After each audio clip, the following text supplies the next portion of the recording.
Yeah, more doors for more horrors. Alright, let's get into the game and then adjust the audio because this audio music, or this menu music is loud. Okay.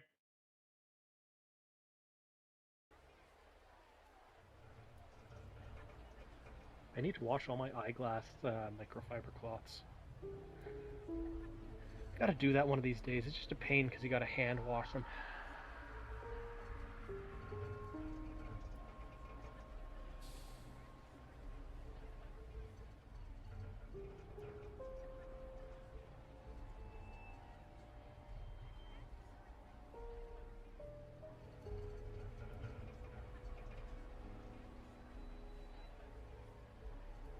Sorry, I'm just adjusting my levels.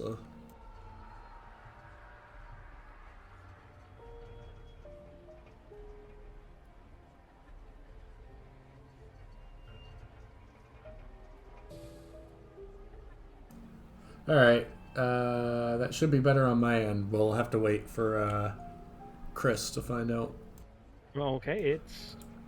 Let's see here. Everyone here is okay? 1, 2, 1, 2. You better. Woohoo. Anywho, welcome everybody to WBPL 76 here with Chris, me, and Noot, the person actually running the channel. I'm just here for flavor. Kind of a salty flavor.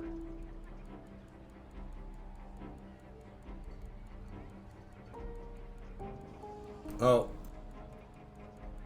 Sort of like corn nuts, maybe? you shall write a poem. We're gonna write a poem? No.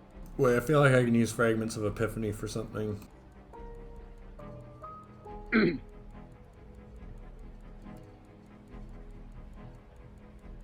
Guess Hey, not. salt's good for you. It helps control rheumatoid arthritis if you don't get enough salt.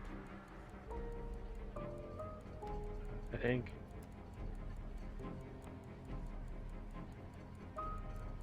Don't accept any medical advice from me. I'm not a doctor.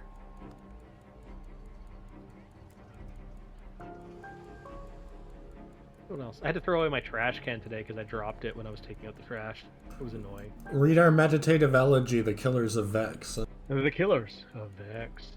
All is now tattered in dread and flight. I am ushered to this shanty by Uni and Dread. In historic time, before killers did right, the fragment of futility is drowning bled. Yeah. I give that a solid 2 out of 10. Like, we've done better. Do you want to read some mischievous satire? Perhaps. Seclusions of essential islands. Seclusion of essential islands. I am led to this work by isolation and wit, the guilt wing of isolation that knows no wit. The god is guilt and shining polar. The god is guilt and shining polar. Is the joke the rhyme scheme or something? I don't get it. I guess those last 2 lines rhyme because they were identical. Yeah. But that was a bit of a...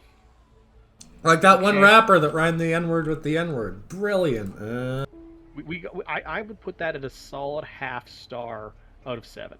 You add an entirely new subplot. This will change everything. Time for a rewrite. It's now 97% complete, but we can shave that down before the end of this stream. Nice. Oh, I changed my mind. We're not going to destroy the house. We're going to escape the house, and then I will stream myself after that speedrunning destroying the house. It'll be fun. Come on. Okay. Are we going to also stream you finishing your Magnus Opus? I think yes, I will, because this is going to be... I'm going to go for exploring everything. Okie dokie.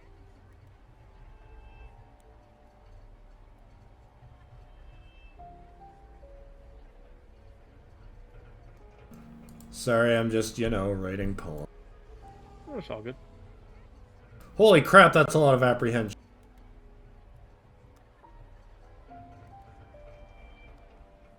Apprehension for days. I'm going to be able to level up. Wait, there's levels in this game? Level up my skills. Oh, okay. I was like, did I miss it out that hard? You're going to see me writing poems for a little bit more. I'll let you read them then if you want to write them so hard. No, hell no. I don't care about what they actually say. But that's important.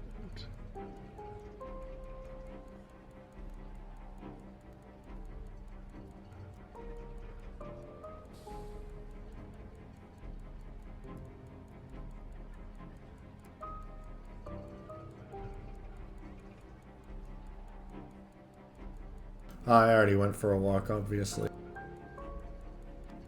Church wants to see me, Chris. The churches are always on the lookout for a missionary to impress sanctioned faiths upon the heathens outside the 7 cities. For an opportunity they cannot pass up. Doesn't the Mushroom City count as one of the 7 cities?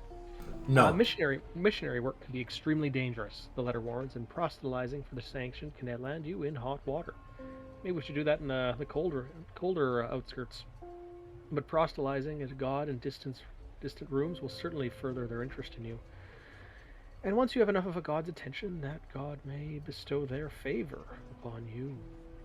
I still have no idea how to get Willapan's scrutiny. Hang on.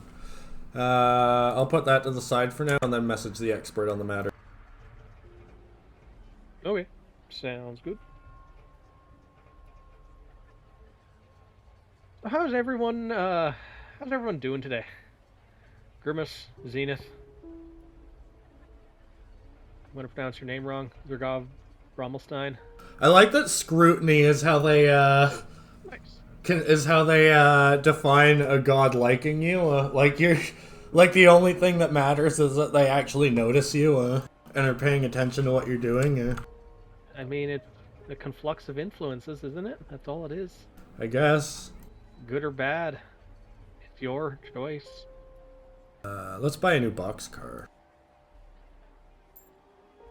We can use some fuel a little faster now. Nice. Oh, cheat engine. How could I forget? Boodoo.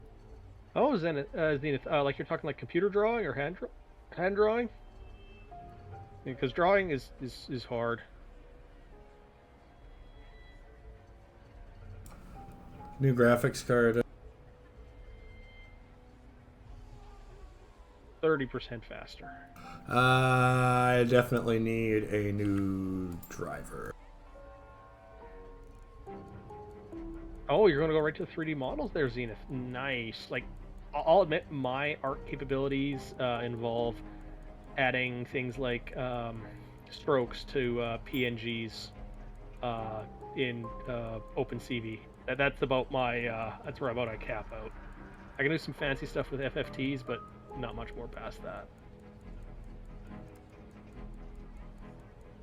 Ugh, I need 10 grand. Alright, guess we better get going, huh? Time to start grinding. Let's dance in Fungal Dreams, though. I suppose I can read that one. My sene live in fun ghettos, says Zhang Bo Shah. The Society for Civian Purity campaign for mass Mycenae, I'm just going to say Mycenae, that's how it comes off the tongue for me. Relocation, and the governor does nothing to curb them. On a minor note, he adds, dabbing dream salve on your finger, this is where the Surgeons Association refused to register me purely because of my species, despite the fact that I outclass all of them, the spineless bureaucrats. You perform your same dream pantomimes. You dance through the spore clouds. Zhang Bo Shah delivers the same thundering speech. The dreaming Mycenae gather stars that blaze furiously, and then the lady comes a second time. She hangs in the air, a shimmering constellation. Zhang Bo Shah's eyes widen. She's speaking in spores, he tells you. That's why we didn't hear her before. I was raised by humans. I don't use spore language as much as I should. Damn it, I don't have enough cultural knowledge. Shame. Oh well. Just as before, the dreamer's passions dim and they drift away. She said, this is difficult because spore language makes no distinction between past, present, and future tenses. Well, then it's a crappy language, huh? Zhang Bo Shah's brow is furrowed. She said that all that has been will be again. She said that Chaga will one day rise. No, that it won't ever have fallen. And Mycenae need not revolt. They need only wait until time itself undergoes a revolution. What does that mean? Mushrooms believe that time revolves, that everything that happens in the house will happen again and again and again. So I suppose the lady's logic is that if we want liberation, we can just wait until the next turning of time when Chaga won't have yet fallen. Sort of sounds like Elder Scrolls level of belief, and like only like a pseudo fan of that. I suppose the lady's logic is... Oh. Wait until the next turning of time, Chaga won't have fallen, and the mushrooms will rule their own utopia once again. I'm not sure what to do, the Mycenae admits. The lady shouldn't even exist anymore. Maybe she only exists in the collective subconscious. I'm sure there are places where she's less influential. For But now... she did exist, so she might exist in the future. Maybe she never existed, and was always part of the consciousness. Could be. At least they're not the Hist. I'll just say that. At least they're not the Hist. Fucking trees. I think I have everything I need to make that statue, and then I'm gonna go to Clayton's Mill and do some gambling. I didn't even start moving yet! Bang, bang.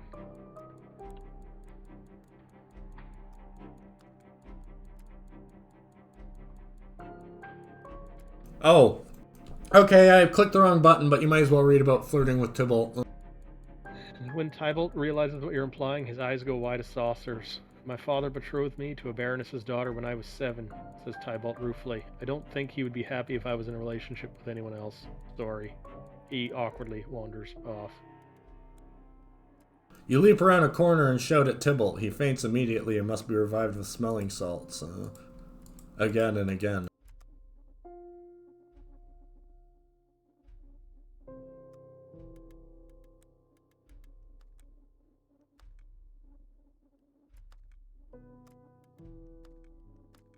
Damn, I had a lot of poems, huh?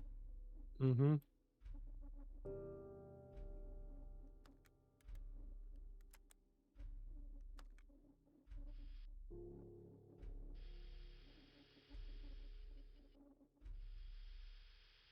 Take control.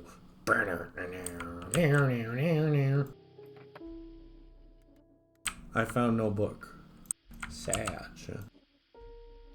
Dun dun dun.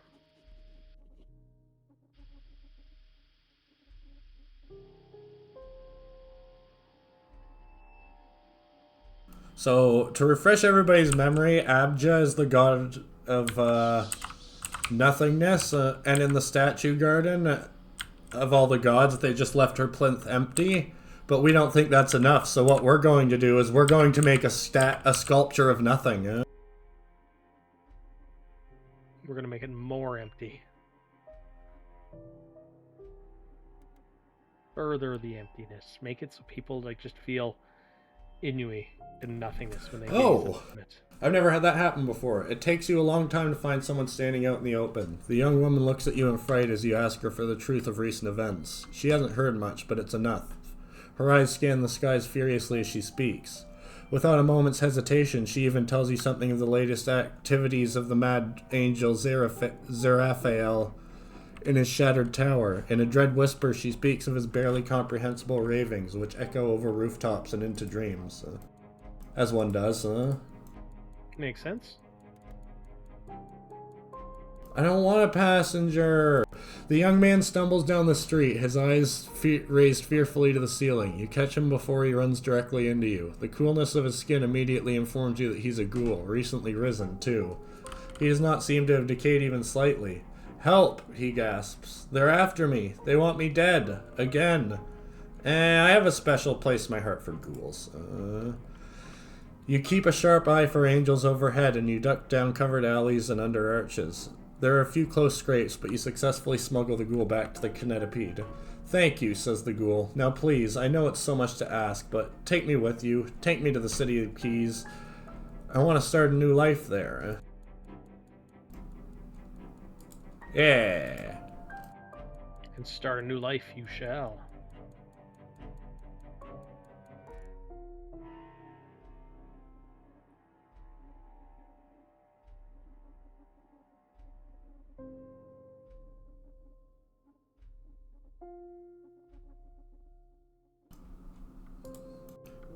You gonna tell us about the statue? Sure. The necrosia fills you with a pleasant nothingness. It will rot your skin, but only a little. The color dust lets you see the absence of color. This the pigment in which you choose to paint. Your mind has been fractured, and you retreat into the cracks. You unstopper your bottles and begin to sculpt. The darkness writhes and kicks and strips the skin from your hands, but you are not to be resisted, not now. Above you, angels watch in something like awe. When you step back, the plinth is now decorated by a lack of a statue. There is nothing there, and the nothingness is visible. Some shifting emptiness scar, dark and raw. Looking at it makes your head hurt and your eyes bleed. You have gathered quite a crowd by now, of course, and you can hear them moan in dismay. Officials will try to remove your statue, but somehow they cannot get a grip on it. Everyone in the city of angels agrees you have quite ruined their magnificent parade. -5 reputation. Hey, thank you for subscribing. Thanks for the sub. Yorakabala. I am injured, but Abja likes me now. I forget what I can do with that. Cross the lies, maybe? No, I can ask her for a favor, but I forget what the favor does, so let's see.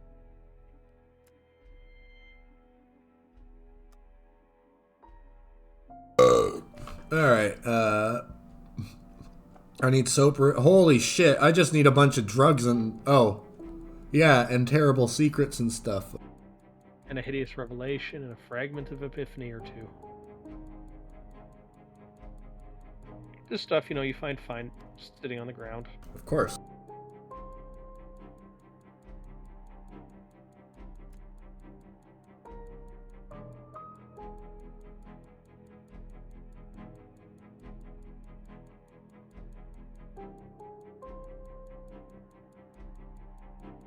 Oh geez, that's a little bit of FPS problems, isn't it?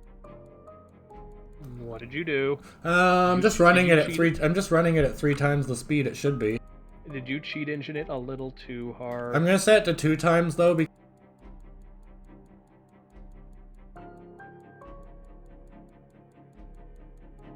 Probably for the best.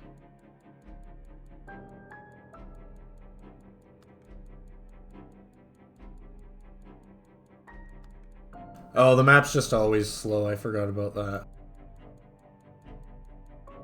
To Clayton's Mill. Ah!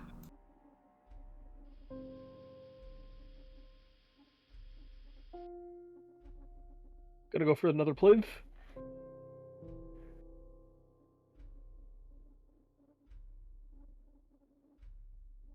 Sweet spot. Let's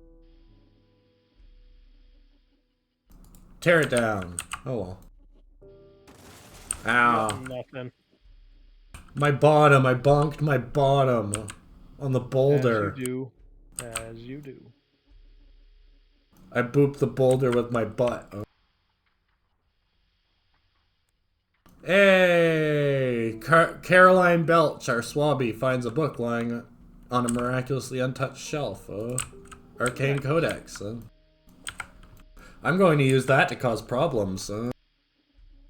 What kind of problems could you cause with a book? It's not like books are dangerous. It's fine.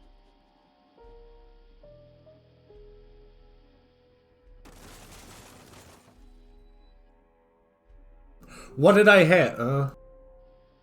I think I hit somebody's dog. Just don't worry about it. That's what I'm gonna say. Is just don't worry about it. I got a glimpse of another world. Bonk.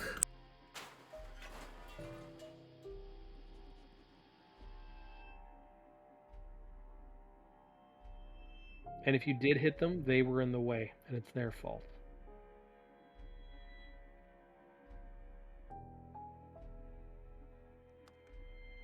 Clayton Canker is nowhere to be found, but Too Clever by Half is running a poker game in the corner. You know that the Catchar, or as they are alternatively called, the Shark People, is one of Clayton's closest advisors. This could be an opportunity. Too Clever by Half looks up at you as you approach and offers the kind of grin only a shark can produce. Well, obviously I'm going to play to win. Cheat to win, right? No, I'm going to just use the fact that I have the gambling hobby. Okay. Well, Everyone at the table is cheating except you, but you don't need to. With the exception of the card char, none of them are very good. You whittle them down one by one until finally you take the pot in the middle. Most of the players swear and curse and threaten to do horrible things to your mother, but Too Clever by Half nods with grudging respect. Too Clever by Half wants to talk to me. You play a fearsome game of cards, friend. His smile's hungry. Let us sit, drink a while. Too Clever pours you a drink after drink, feeling you out with carefully casual questions and vague allusions. You realize that he's subtly attempting to glean your feelings about the governor. Fuck the governor. Too Clever snaps his deck of cards together, shuffles them, wraps them against the table. Well then, his smile broadens. Well now. You and he spend the next 10 minutes discussing, in veiled terms of course, the government's most heinous policies and their ramifications. Too Clever cuts the conversation to an abrupt halt, standing. I have places to be, he explains, but you've proven yourself remarkably intriguing. I hope we will speak again. Yeah, money.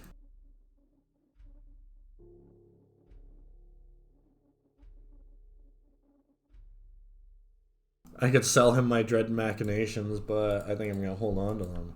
I think you might need to keep those, yeah.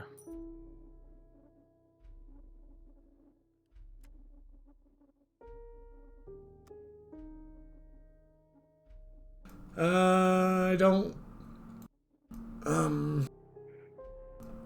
have the dream salve, but I want to go over there anyway.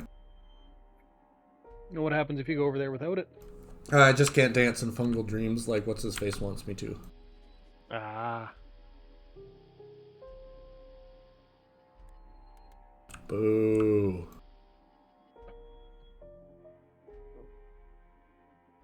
Oh. Well, shit, I can't, Oop. You can't dance if you don't want to. You can leave your dreams behind. And if you can't dance, then you can't dance. There ain't no dreams of mine.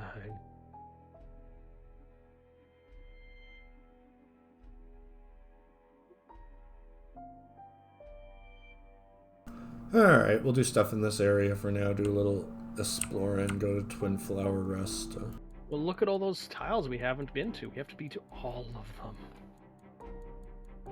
No, I'm guessing we don't actually have to go to every single tile on the map. No, of course not.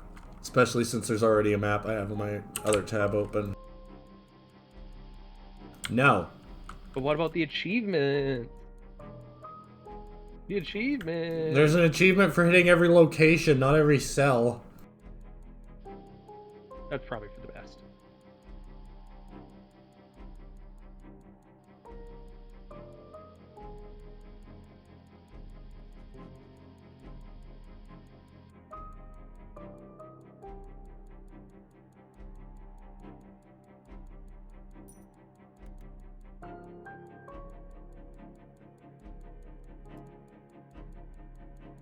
You're led to a grand office in Fortune Hall. A chandelier hangs ponderously and ridiculously from the ceiling. The desk is built from only the most endangered trees.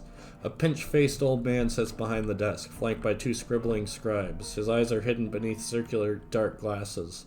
My name is Basilmoth, he says, not looking up. If you come across any information relevant to the consortium on your travels, you're to bring it directly to me. Understand? Directly. Directly. Oh.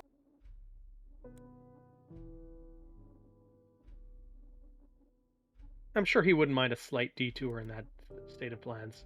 Oh, is this guy I talked into not jumping? Oh, yeah.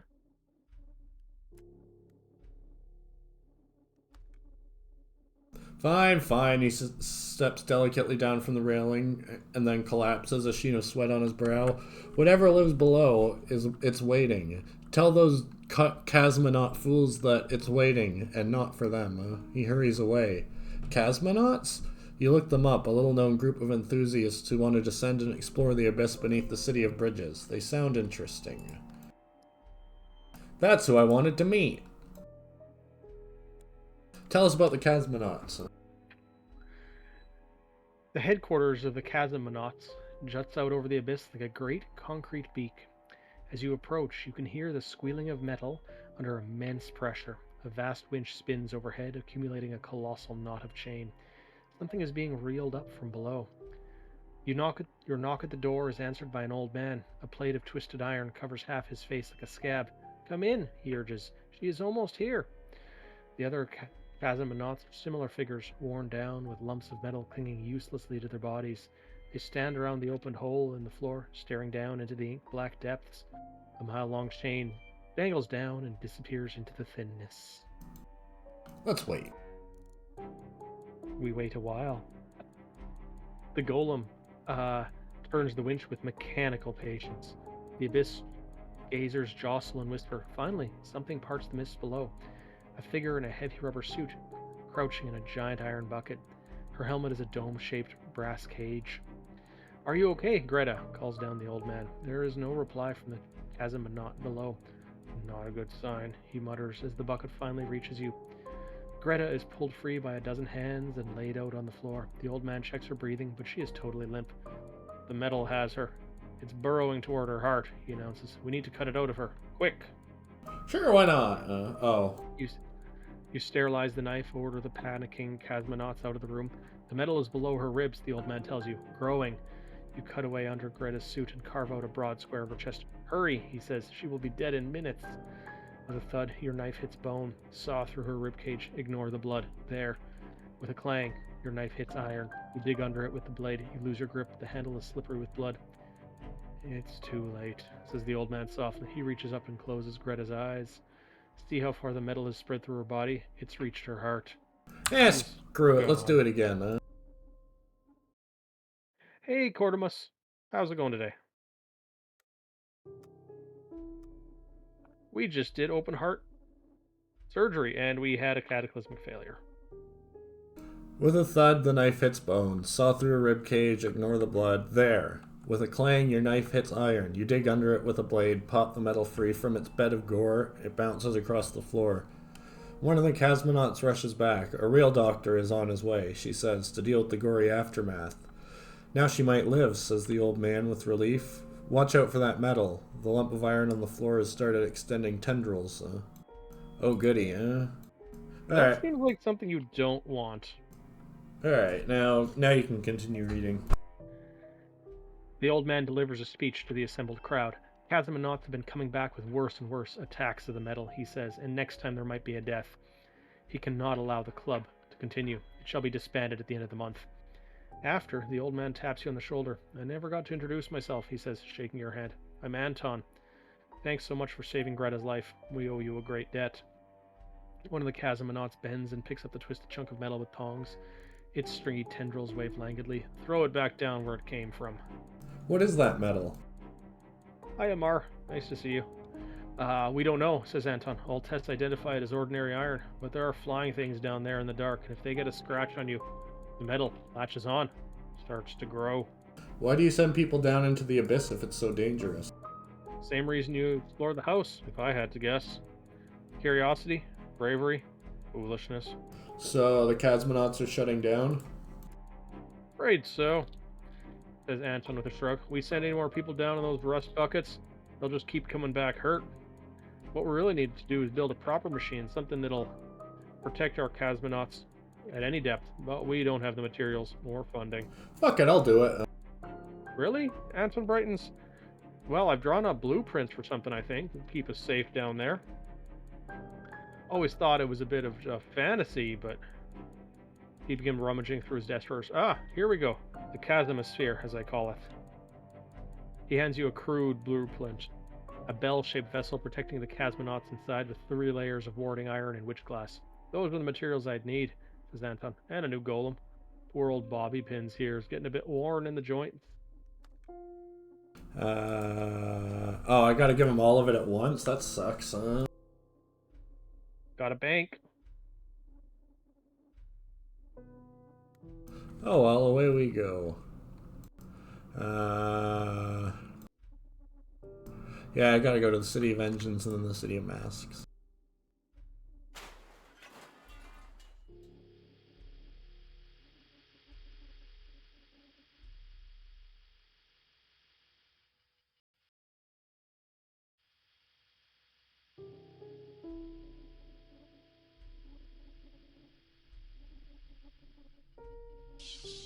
Ooh, that's a big one. Let's knock it down. And there was nothing there. Ow, my bottom. Your bones! Your bones! Wait, I don't even know if I equip my new I stuff. hope you equip your bones.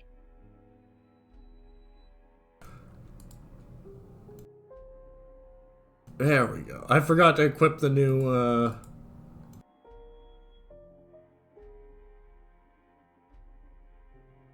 stuff. Understandable. There we go. Look at that.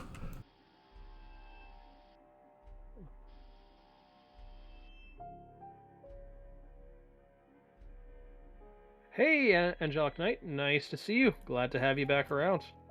You're catching this spontaneous stream of mine and Newt's. Well, Newt's. I'm just here for the commentary. But still, nice to see you, and thanks for the sub.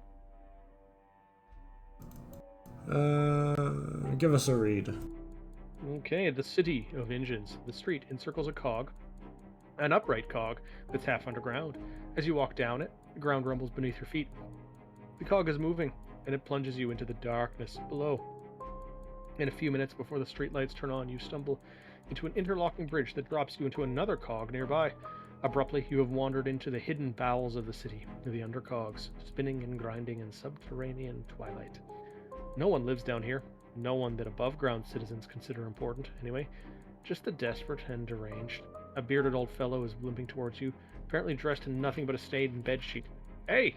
Hey! He shouts. I want a word! This sounds important. The old man's breath is hot and horrible. You should stay down here with me. Down here, we'll be safe when the presence rises. Presents? I like presents. It lives beneath the Tarwater Bay. The old man lowers his voice. Didn't you wonder what builds those things and sends them up here to kill us? Mad, ancient old thing, it is. Do you believe me? No one up here believed me. I believe you. We've met that thing. Oh, we've already met this guy, too. Yeah. Also, remember I had to do the reformat, which means we haven't actually gone beneath the tar water yet. No, well, we had that whole run on the beach under open gunfire. Yeah, but then we reformatted, my dude. We nearly died. You threw that all away. It's all gone. It's okay, I'll do the same thing. Like grains of sand on a beach. These are the gaze of our wives. Mm-hmm.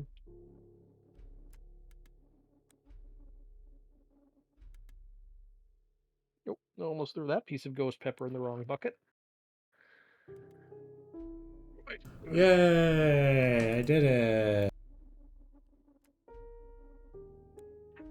Oh, and Newt, by the way, I apologize. If I get some of this ghost pepper in my eye, I may need to leave abruptly. Fair enough. Oh. But I've got a lot of them to clean, so.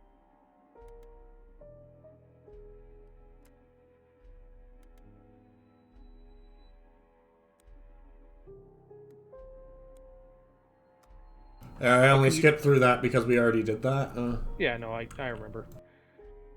Mar, but can you trade away the future for everything and bet it all on a lark?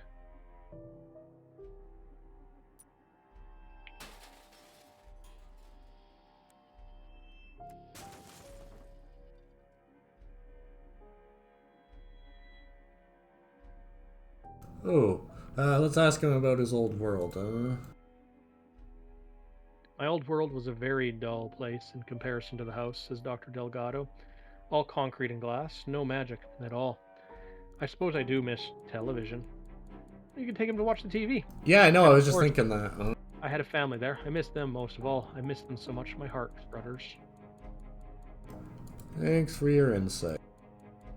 Let's obtain the hostage king's instructions.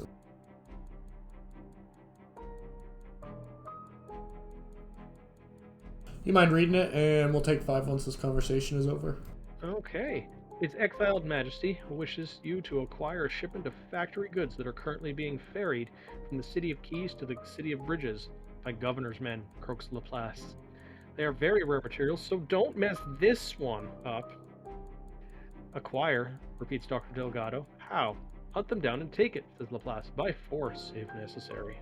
Can I talk to you in the other side of the room for a moment, Delgado? If it must be done, it must be done, says Dr.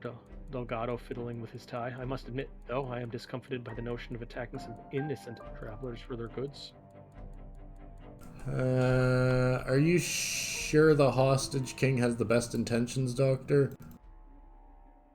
Of course, says Dr. Delgado. I've worked for him for years, haven't I? Don't question his wisdom again. Don't. Over the next few days, you notice that the doctor has retreated to his engine room. He seems to be spending a lot of time in quiet thought, puffing on his pipe. Yo, he turned, huh?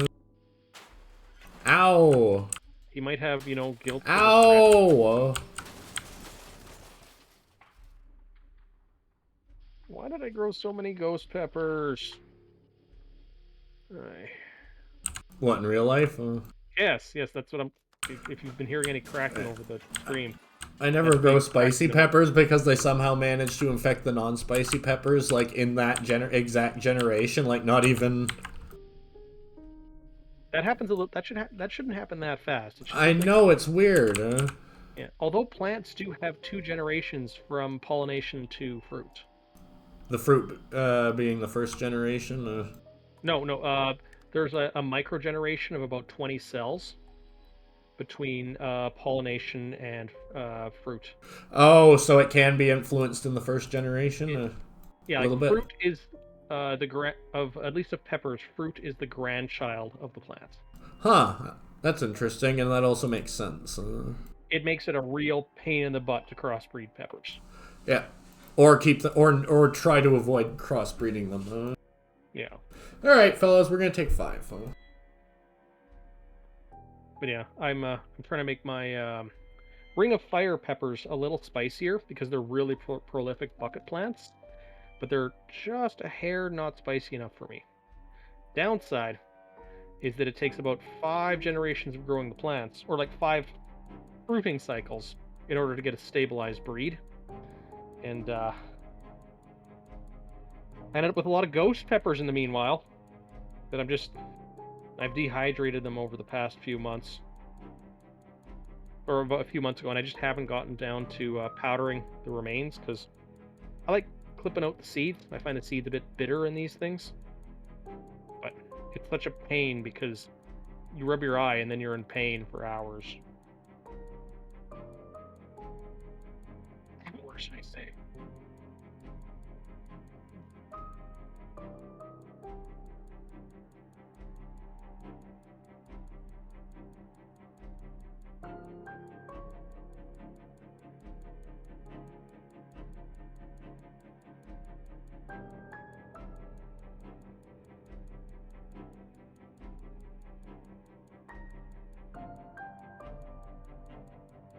Well, that one is not a ghost pepper. That goes in the other pepper jar. But yeah, no. This year I grew. I think it was just over. I'd say 4 or 5 kilograms of Ring of Fire peppers, and maybe 2 kilograms fresh of ghost peppers, give or take. So, and all of it in buckets because I have no soil worth a damn in my yard to grow in the ground. It's all just clay garbage.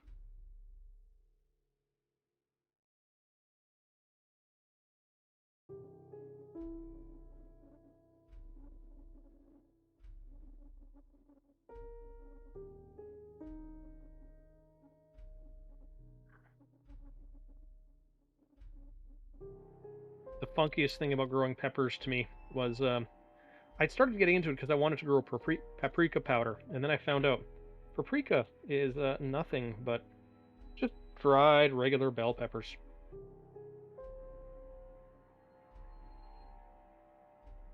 Red ones, of course, but you can make, if you're feeling fancy, you can make green paprika with, green bell peppers. It's not very good.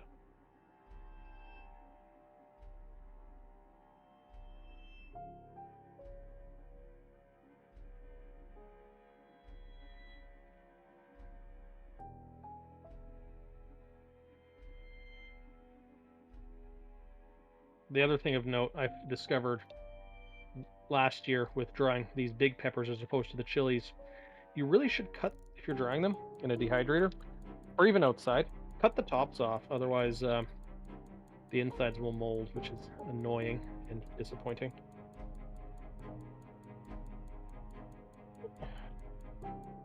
They just have too much liquid inside of them to dehydrate nicely. Hey, Grimace, what kind of tomatoes and peppers? Um, there was a tomato that I grew this year. What was the name of that cherry tomato?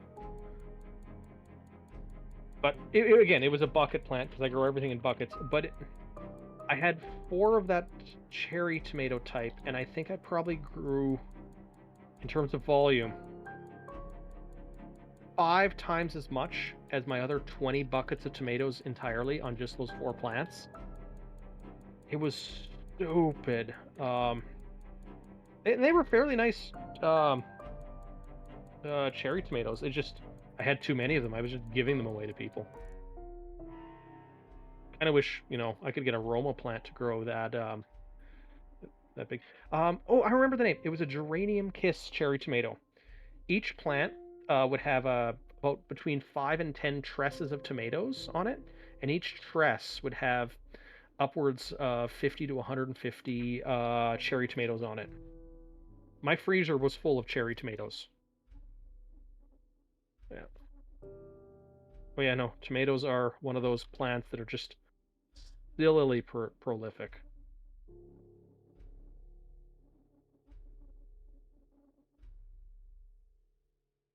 And yeah, that's the other fun part about doing it is, giving it to the neighbors. Is, like, I'll admit, I don't go through all of my peppers myself. My other big crop is, other than some herbs, is strangely enough, green onions, because I make green onion powder, uh, and it's way too expensive to buy in the quantities that I use. And I usually make I harvest, I'd say 10 to 20 kilograms of green onions a year, and I convert all that into powder. I am back. Hey, Noot. They want to fix the drifting bean. Let's give them the Aranax silk.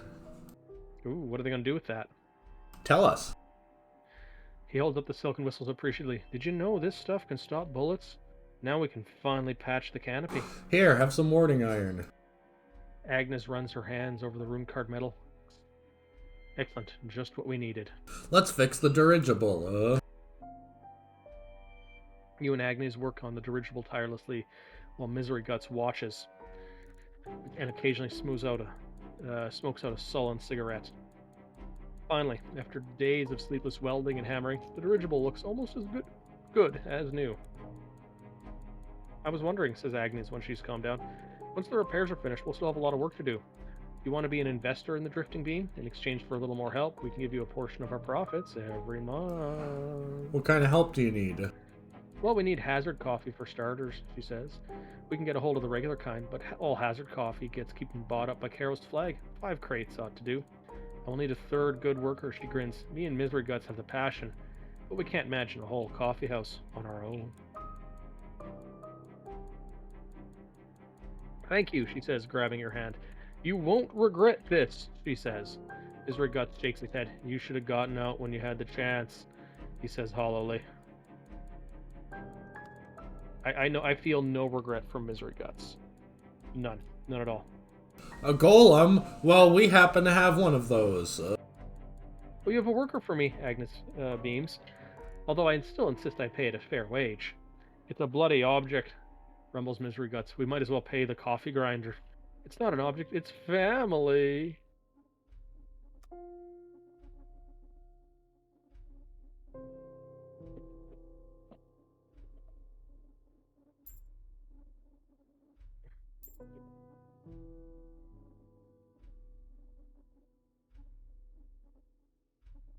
I don't got enough money to buy all the hazard coffee.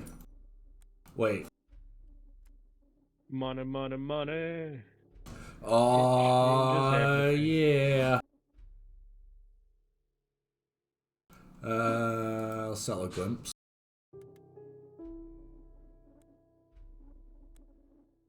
Just a glimpse, though. Sure, it'll be fine. No downsides.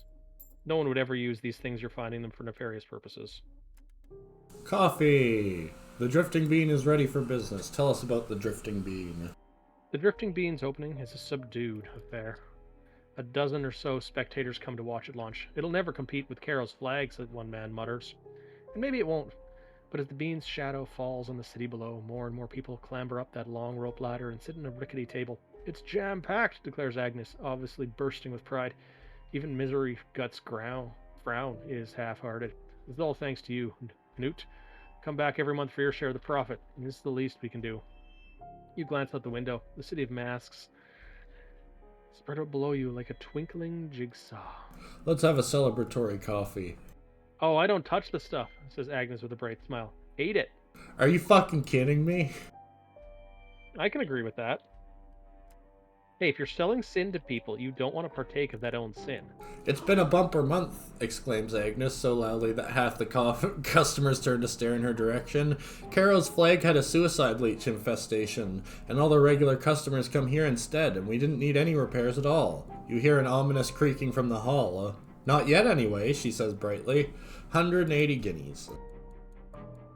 Hey, investments. I do believe I've earned a visit to the Penitentiary Museum.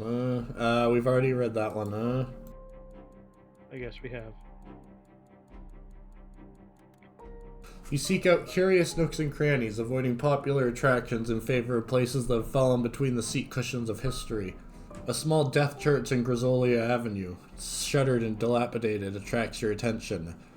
There are a few churches to Old Lady Death, the ninth sanctioned god. To worship her is considered unnecessary, perhaps even uncouth. She simply is, and always will be. Might as well worship the house itself. The lack of attention does not serve this church well. It's a broken shell, its windows broken and boarded, one wall slumped, its little weather vane rusted to a skeleton. Inside there, pew-pew-pews, an altar, which is just a block of unadorned wood. A candle sits on one corner, half-gutted, still dripping. Sure. What kind of candle drips?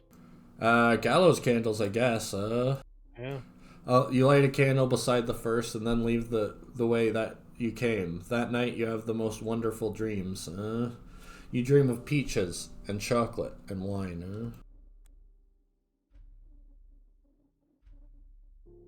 I've got a feeling chocolate doesn't really exist in the house. Oh, sure it does. Maybe it's like salvaged chocolate, but not like fresh chocolate. Let's go to the poet night. Never eat shredded West. So we're going north? Yeah. Nice. Always go north. Wait, no, we're going south. No, we gotta go north. No, it was south we had to go, remember? That was broken. But we can go north anyways. No! North is the primary direction of travel. No! I disagree. We should go north. Doesn't matter. Oh, I was just talking to the bubble. Oh, okay. Plain spoken merchant. Let's compare maps. I found the City of Knives. I thought I had already been there, but okay. Oh, yes, I will buy some Fargyle whiskey. I feel like I need that for something, but I can't quite remember what. You would know better than I. I have a memory like a thief.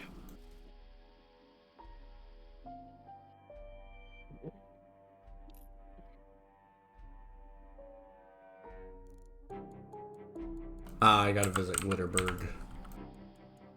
My fingers are starting to feel that tingles. What's that from? The ghost peppers. Yeah.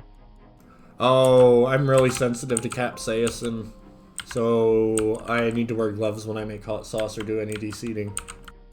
It depends on how long it's been since the last time I've done it. Like, if I wait a while, then yeah, it'll totally happen. But I've kind of maced myself a few times over the past few days, so my sensitivity showed back up.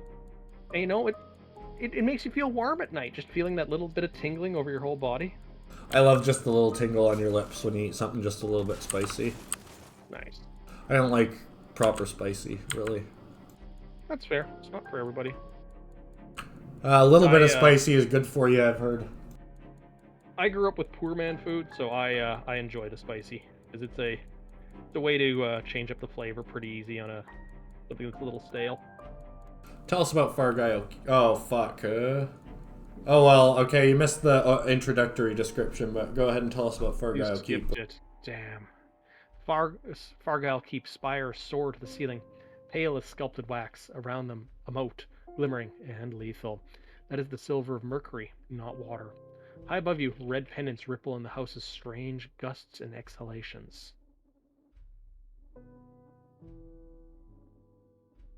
I feel like I lead. Oh, no, I didn't need laudanum. I saw it on a show. Never mind. Yeah, I will admit, even in real life, you don't want laudanum. Laudanum's not good for you.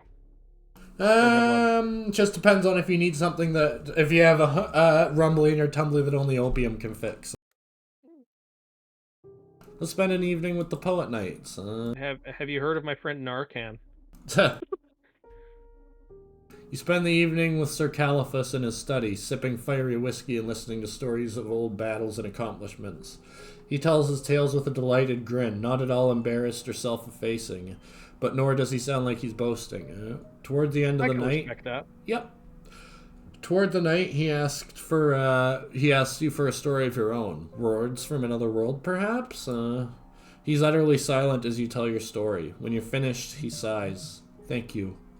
He gazes into the roaring fireplace for a long time. Just as you think he's nodded off, he starts to speak. This new story is much darker than the others. A story of horrendous things he saw in his travels, of dark deeds covered up, of things he'd rather forget. Forgive the ramblings of an old man, he says with a smile. Whatever happened to that person we were giving the tour of all these places to, by the way? Did he Uh, survive the crash? what, the guy that wants to see all the breathtaking spectacles? Yeah, and dismissive of every single one of them? I have to see one more and then I can start concluding his quest. Oh, okay.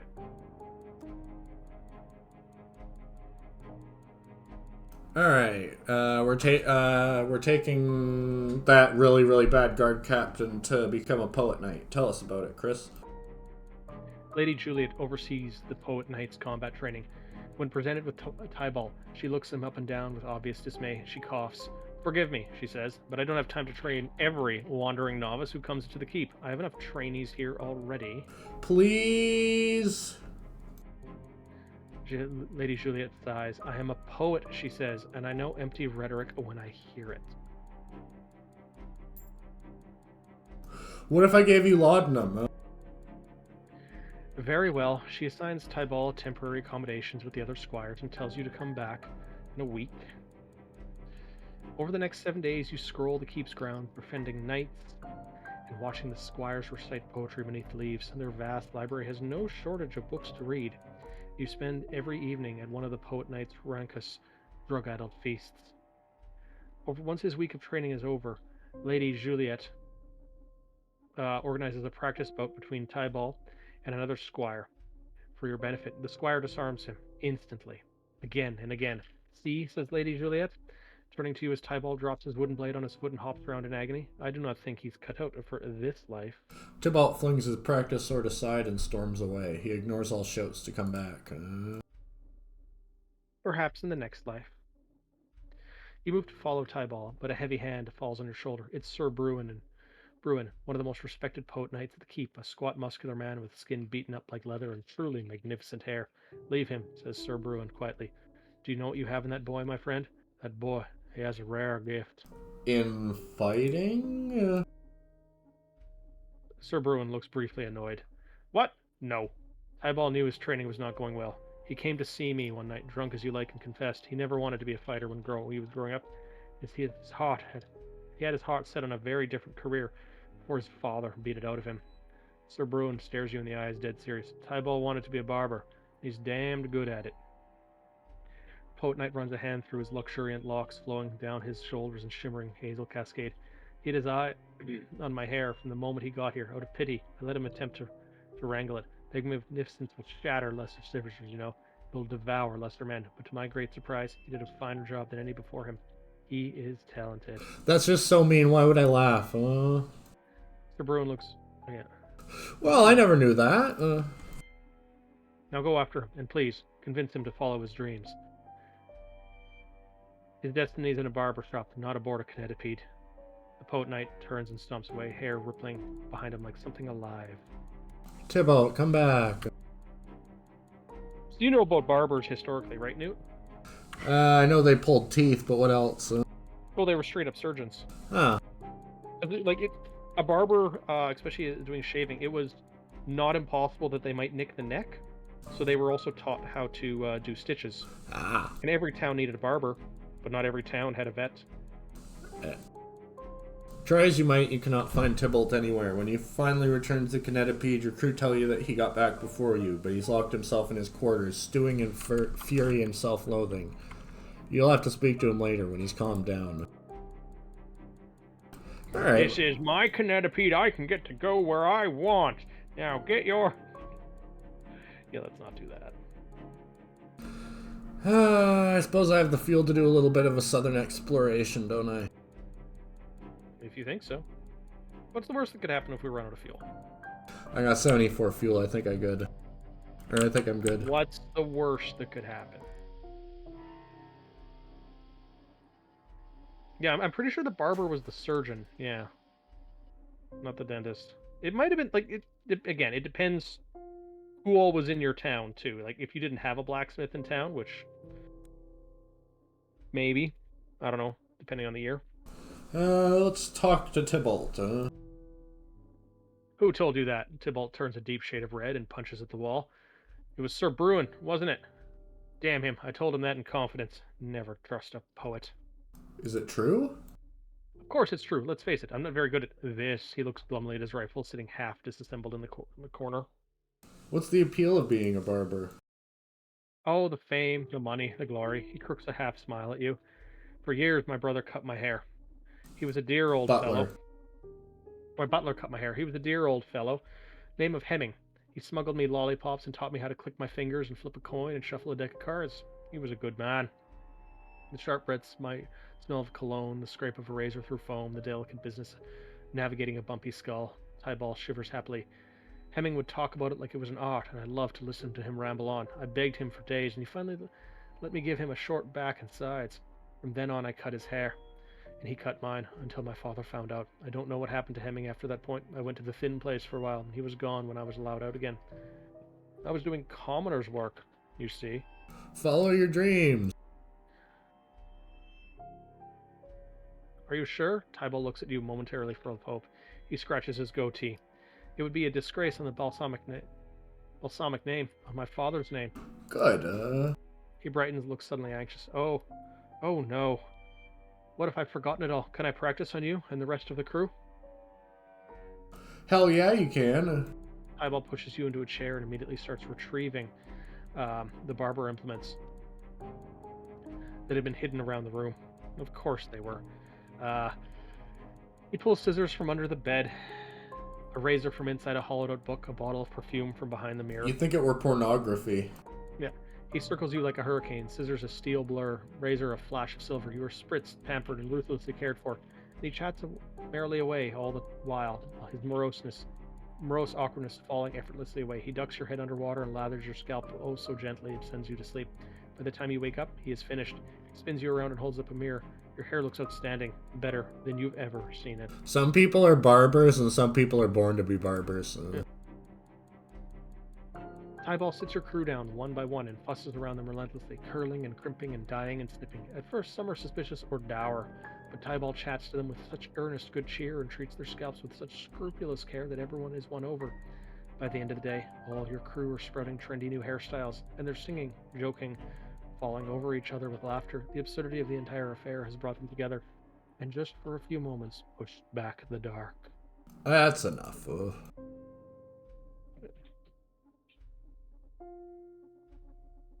Tybalt is go ahead. Delirious with joy. He skimps down the corridor, swinging his scissors handled hazardously around his head. I'm the world's greatest barber, he declares. Nothing can stop me.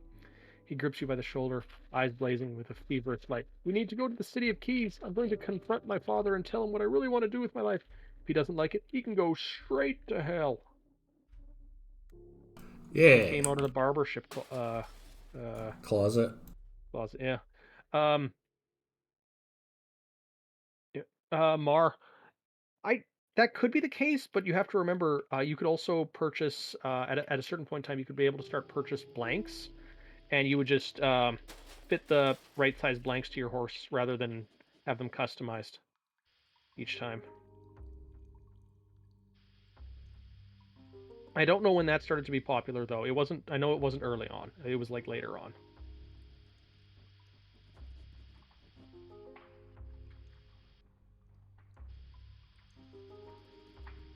No. That's a good point, Mar. Yeah, nails.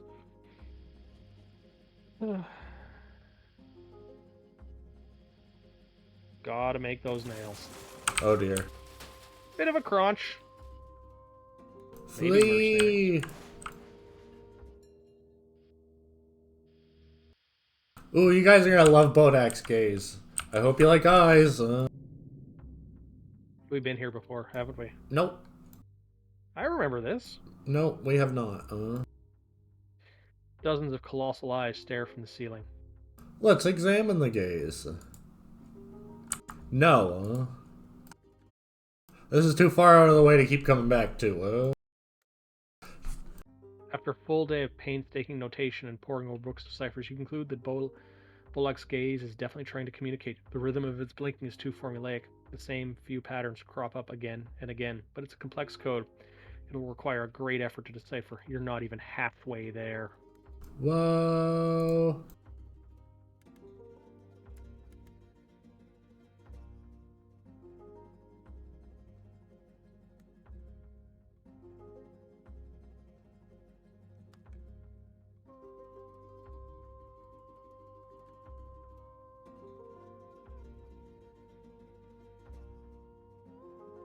Hang on.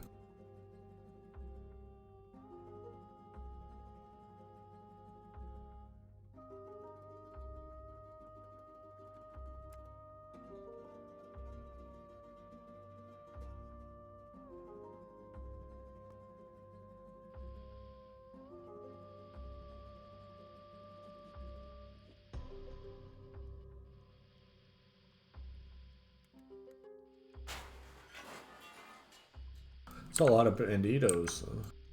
Mm-hmm. Well, you yourself have promised to be a bandito, so it doesn't surprise me that they're going after you now, too.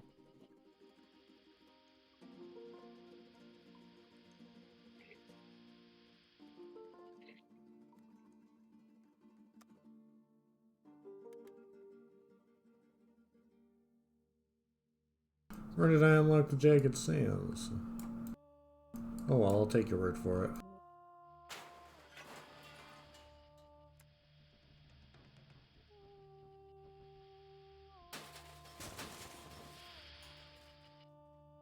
Yeah, you can have a little bit of fuel, why not? So one other reason I'm doing the spice thing right now is that I finally decided to make my spice rack. I had, like everybody does in their drawers, 50 or 60 different types of spice containers, and I got so tired of it just always being disorganized. So I found a size of jar that I like on Amazon, and I bought 36 of them. And I'm going to make my own little spice rack with them now. They're all nice square jars, too, so they can stack pretty nicely. None of this, like, roundness, clinking and clanking.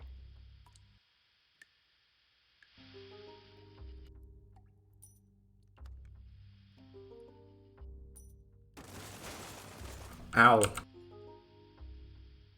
I'm bad at this. Don't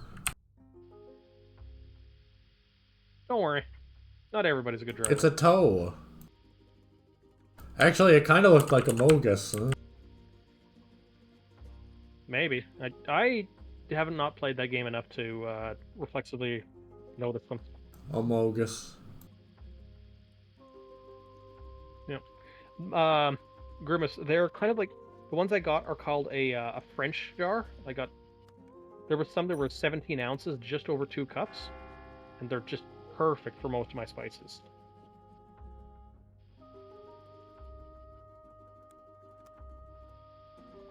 Now. Yeah. And also, the jars were only a little more than $1 a piece, so it was a fairly good price. That's a dude's foot. You'll work it off.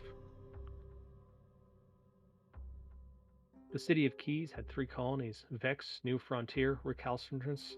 One lost, one destroyed, one endures. Recalcitrance crowds itself inside the broken foot of what must have been an unimaginably tall statue. The statue collapsed or was never finished. Only the foot remains, windows carved in its ankle, cannons poking out underneath its toenails, curls of smoke and tips of towers rising above the shattered skin.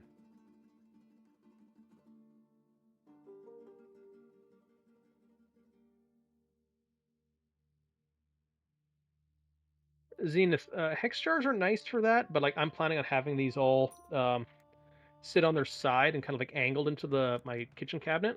So yeah, I definitely wanted something I could put down in rows in my spice rack, about like a 20 degrees off horizontal. I'm gonna load after this, but go ahead and read the interaction we're about to have. Yeah, you walk down a cracked and litter-strewn streets lit by gutter and gas lamps. A shuffling shape emerges from an alleyway nearby with something glittering in its hand. Open your mouth, he snarls. Let the moths pour in. Okay. Obediently, you raise your hands in surrender and open your mouth. The big brute opens his own mouth, and a swirl of pale moths spits out. Spiral out. They gather above you in a fluttering cluster. You then tore it down. Delicate winds scratch your ears, your mouth, nostrils. You pull them out one by one, each coming apart between your fingers and leaving damp ichor behind. There are too many. There's nothing you can do. Softly scratching, fluttering things force themselves between your lips and under your eyelids. Sharp needle teeth burrow into your flesh. A squirming, expanding, crinkling vastness inside you. 1,000 tiny wing beats. Yay!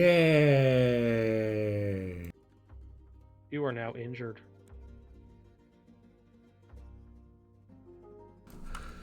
Alright. The guy who's maintaining the house is working on a way to defeat the moths, so for now I'm not going to fuck with them. Fair. The Silicon Soul, you don't like bugs? Remember, everybody eats about 9 spiders a day. That is Every not night. true at all. How would they even measure that? Well, they just averaged 15 people they sampled. And sure, there was one guy who ate Spider eating 54,000 Dave. spiders. Yeah. But he is not to be discounted. It was just random chance he was part of the survey. Sure, I'll buy some drugs. Don't discount his efforts.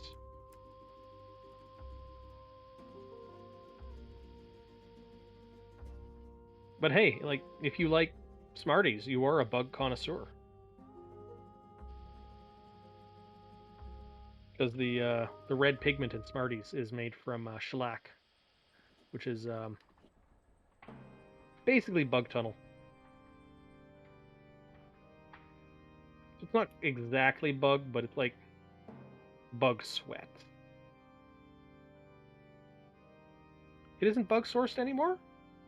Thought it still was. Cool.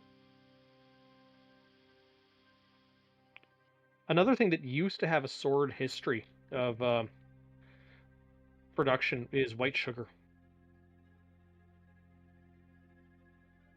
Because white sugar used to be filtered with something called bone char, and they would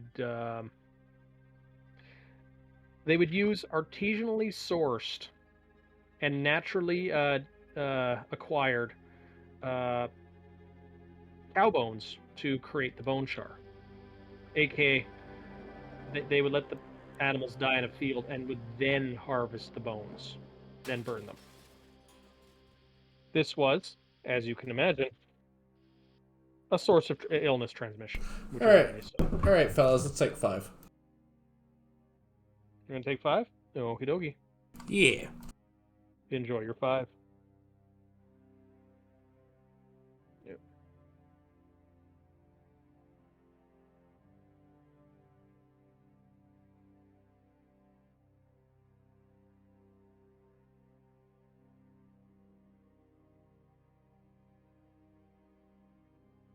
Posture check. I should do that considering I have just a big bucket of peppers in my lap. Let me just.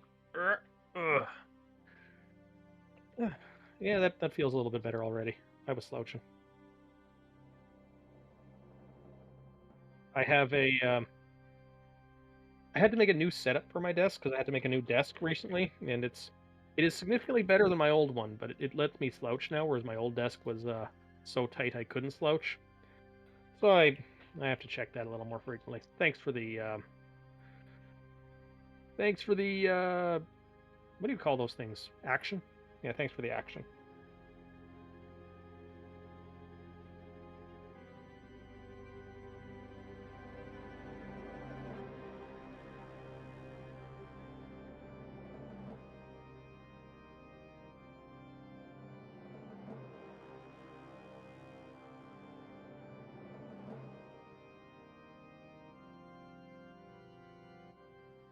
Posture is something I've struggled with a lot through my life. I'm not. I just tend to forget about it all the time. One of those things I have to actively pay attention to, which is, well, not the ideal way to do it.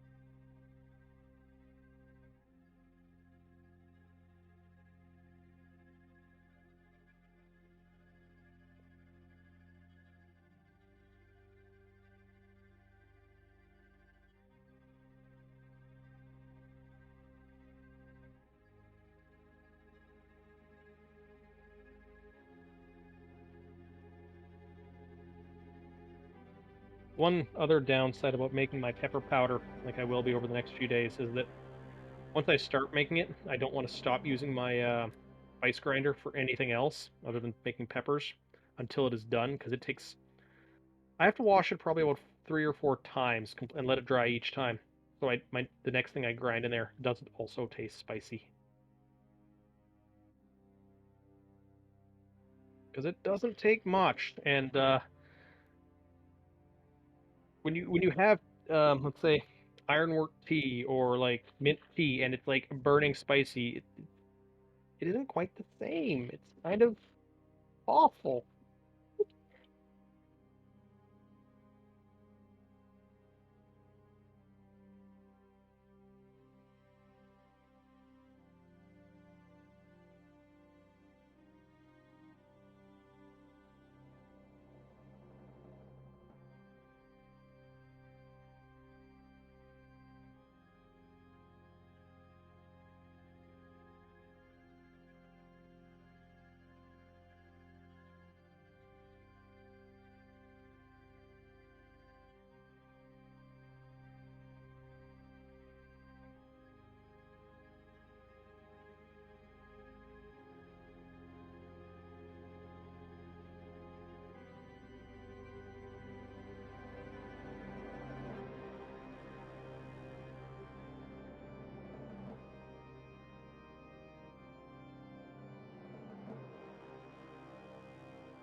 Hello, fellow people. Oh, I've got to check my posture. It is indeed there. Fully there or fully completely?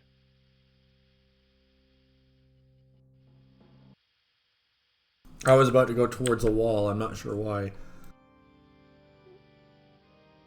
Sometimes the only way out is through the hull. I learned that in Schlock Mercenary. Ugh, I need that. Oh well. Couldn't afford it. No, it's a grand. Yeah. Yeah, let's go pay tribute to the Lord of Crows first. Mar, I do not. I can completely understand. Yay, free golem.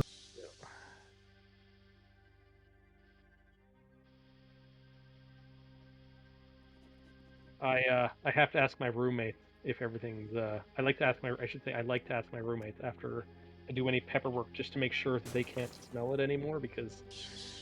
Yeah. Yeah.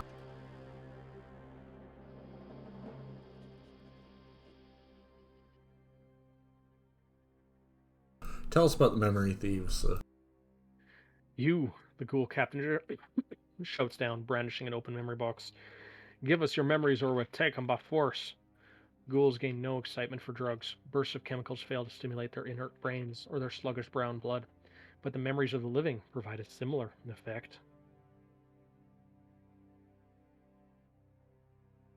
Fine, take a melancholic memory. Dun dun dun. Yay! Fuck Cairns. You didn't need to remember those sadnesses either. Yeah, I know, that feels like a win-win to me.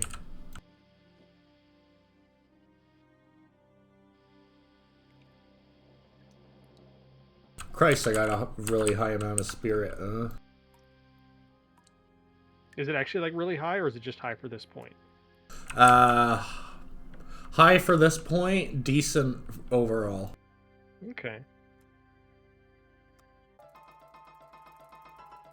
No! Bye! We've not successfully won a combat yet. No, it's not worth it unless you get the weapons you need. Feathers ripple like a black ocean. A clump of crows detach from the fused totem, descend on your offering, and then return to the central seething mass.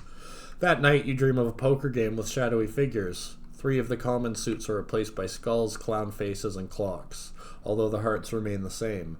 The game changes. You roll a 6-sided die that comes up a 7. A spider with 9 legs crawls across the ceiling. You wake up soaked in sweat. Lovely. That's why we come here, for prophecy. Remember, if you ever want to make a statement on someone, just speak fell prophecy to them every few minutes. Fuck fell prophecy. But fell prophecy is the Fuck best that prophecy. cairn,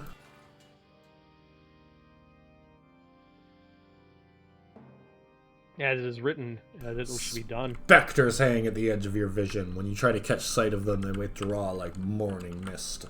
You're left with a vague impression of a face you recognized and sweat pricking beneath your clothes. Lovely.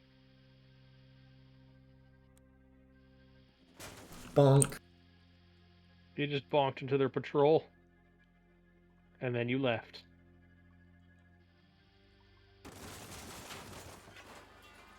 Lumber. We need lumber. Lumber Oh yeah, like I need to get a bunch of witch glass and warding iron, don't I? Well, you gave away your last piece to that other group. Yeah, but that was an investment. An indecipherable tome. I'm sure there won't be any additional fees month on month to protect your investment. You seem like the trust. Stupid cairn. I hate cairns. Why do you keep going for them then? So I can tear them down, Just desecration upon desecration. Is that your primary goal? Yeah. Fair enough. I'm going a little insane, it's fine though. As long as you're not like super insane, as long as you're not feeling it. Lumber. Ow. Ow! Who put that wall there? That's what we're trying to find out, isn't it? Yeah, who built the house? We'll find out. Who let the dogs out? Who? Who? You clamber over the wet, slick rocks at the outskirts of the falls. Together with your crew, you take the time to sit and picnic and watch the roaring torrent. Closer to that column of seething white water is a landscape of spikes and outcrops, tunnels and twisting paths, all obscured by a blanket of fog. You could get lost for days if you aren't careful. Let's go! Oh dear. Fog clings to you like a cobweb. As you approach the fall, your foot skids along a patch of algae. You go head over heels and end up cracking your head sharply against the stone. After that, clutching your bleeding scalp, you try to find your way back, but the mist is so thick you might as well be blind, and the ghosts are following at your heels, whispering. Whispering. It's fine. That wasn't helpful at all. They're looking at me. Why'd you go there then? Because I had a chance to succeed, you goofus. I'm How do you injured. know you're going to succeed unless you've succeeded in the past? I don't know. Are you looking at a guide? Are you spoiling it for yourself? I've already beaten this several times. Also, wait, what do you mean? What? It was a challenge. Well, how do you know it's a challenge? It might have been impossible the whole time. Maybe. Maybe that's why I clicked it, because I don't know, because I'm not reading a guide. Dun dun dun. The beer is my guide. Are you doing a 10 o'clock beer? It's after lunch where I am. Are you doing a 1 o'clock beer? I'm doing a 3 o'clock beer. Okay. Once a week I do a noon beer, so I can't throw stones.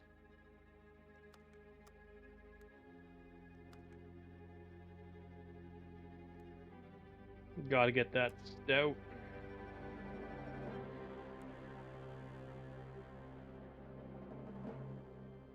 Sell 3 glimpses of world.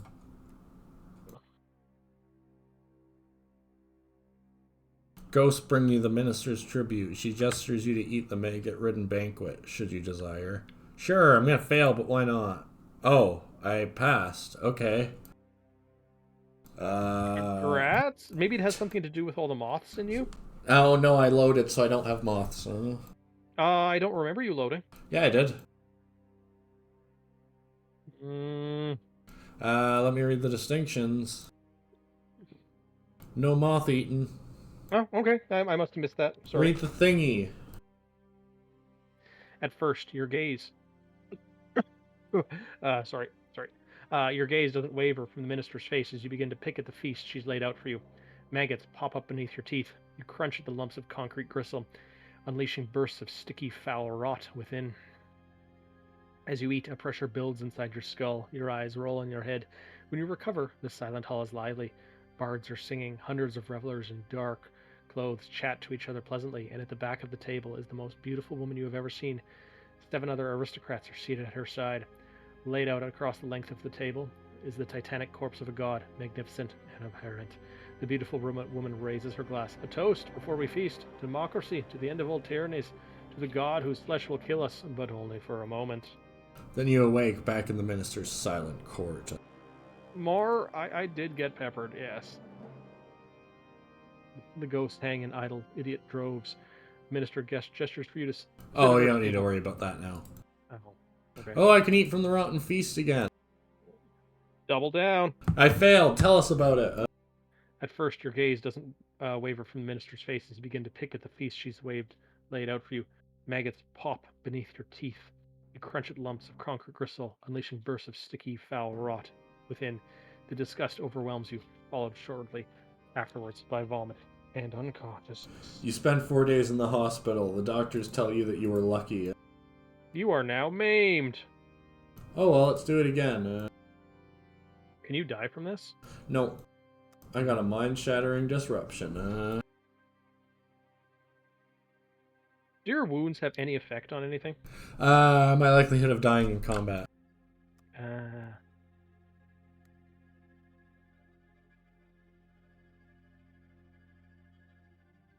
Yeah, Mar. One of the seeds popped into my mouth, and I didn't want to choke it down.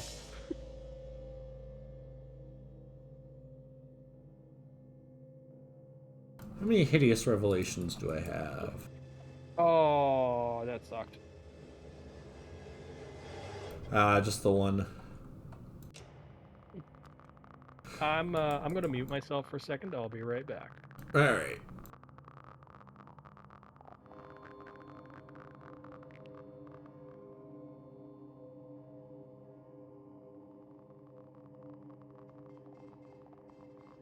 He's screaming. He scratched his balls.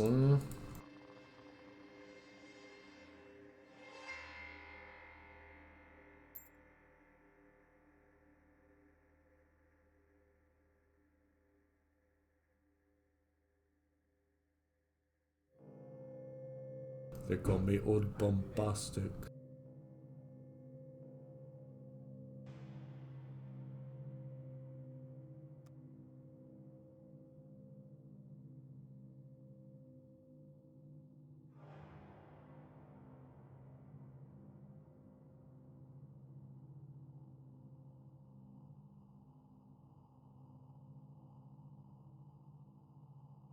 How many terrible secrets?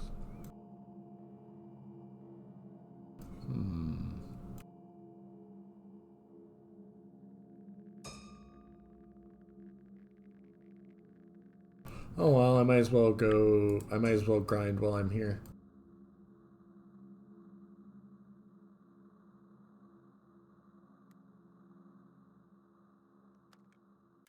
I'm gonna cuddle my tiny rhino.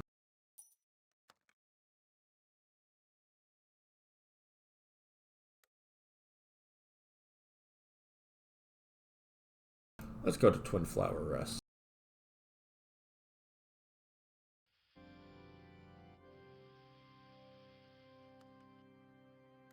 I lost some sanity.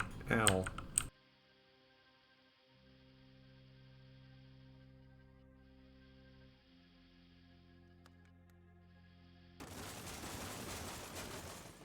Ow. Who put that wall there?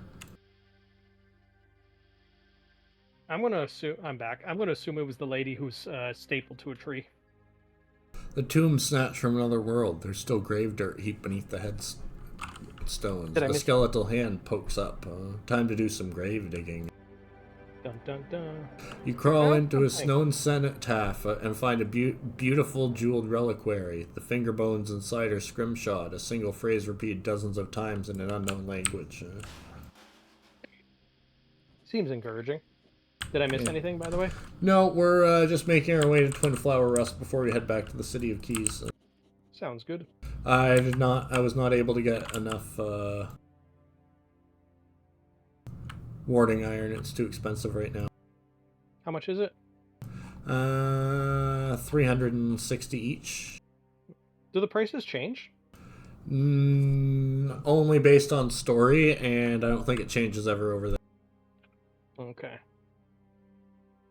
Do I have any... How many golems do I have? I think you have 2 left. Oh, I have 1 left. Oh yeah, because you gave 1 away. Shows what you know. Well, I remember you had like 5 and you sold them. Because you were like, I don't need these golems. And you needed money for fuel or something. Eh. That track. That's why you should just grow trees on your Knedpede so you have your own fuel. That would be smart, wouldn't it? That's modern thinking. You just need those trees that grow in the dark. Dwarf Fortress mushrooms? Yeah. That'd work. But we already have mushrooms growing everywhere. We call them myceliums. Or how did you pronounce that? Mycenae. I looked it up on Google. It just means pertaining to mushrooms. Yeah. It's also a city in Greece, founded by Theseus? Google pronunciation says myce. That's not right. Alright. The little Mycenae village smells of stale grain and old bruised fruit. Suspicious eyes glimmer from the hollows of fungoid cottages. They don't trust city folk here, not after the stories they've heard. The elder welcomes you. The villagers have gathered in a great crowd to sit around the fire and listen to the elder tell old Mycenae legends. In an old story, you can tell, The elder slips into an archaic dialect as it recites the words. It's a story from after the War of the Gods, when the human civilizations were in disarray. It's a story of how Mycenae ruled the house from Chaga, extending help and patronage to the struggling humans, and how they were portrayed. A fascinating evening.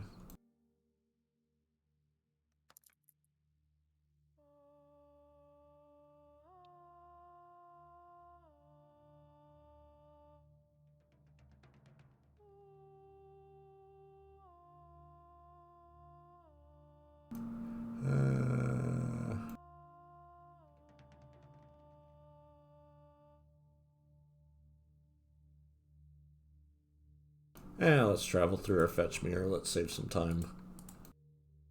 Wait for the Canopy to catch up with you. Yeah. Does it use fuel to do so? Nope.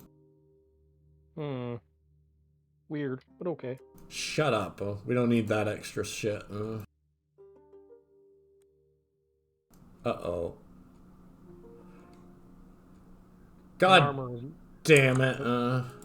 No. You didn't want that ending? No. I didn't want... that was the opposite side of the house I ended up in. I'm sure it's fine. Your Canopy will find you one day. How are you doing today, Alizard? Or Alizard? Yeah.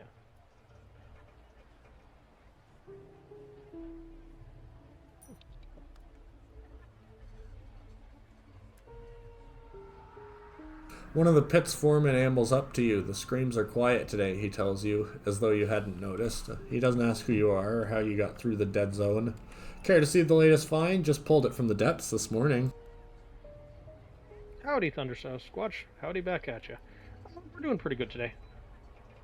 We're just doing a couple hours of house here. With a grin and a nudge of an offhandedly bigoted remark, he ushers you into the nearest warehouse. You're greeted by stacks upon stacks of wooden casket, each only as long as your arm. The foreman opens the nearest casket and places it on the table in front of you. Peering inside, you see a fossil ghost curled in the corner. It's little more than an ossified lump, vaguely human, but small like a child or a doll. I thought it would be screaming. Oh, they never scream once you take them out of the darkness. How much?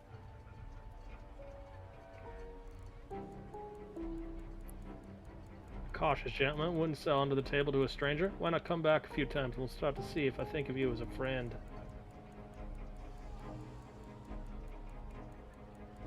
Thunderclap. But reality isn't Euclidean.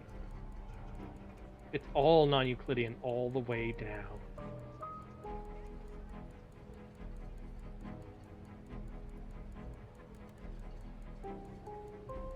It's a small thing. Expelled soul waste. A little ball of voided humanity. You feel something. Sorrow. The vast and sword metropolis.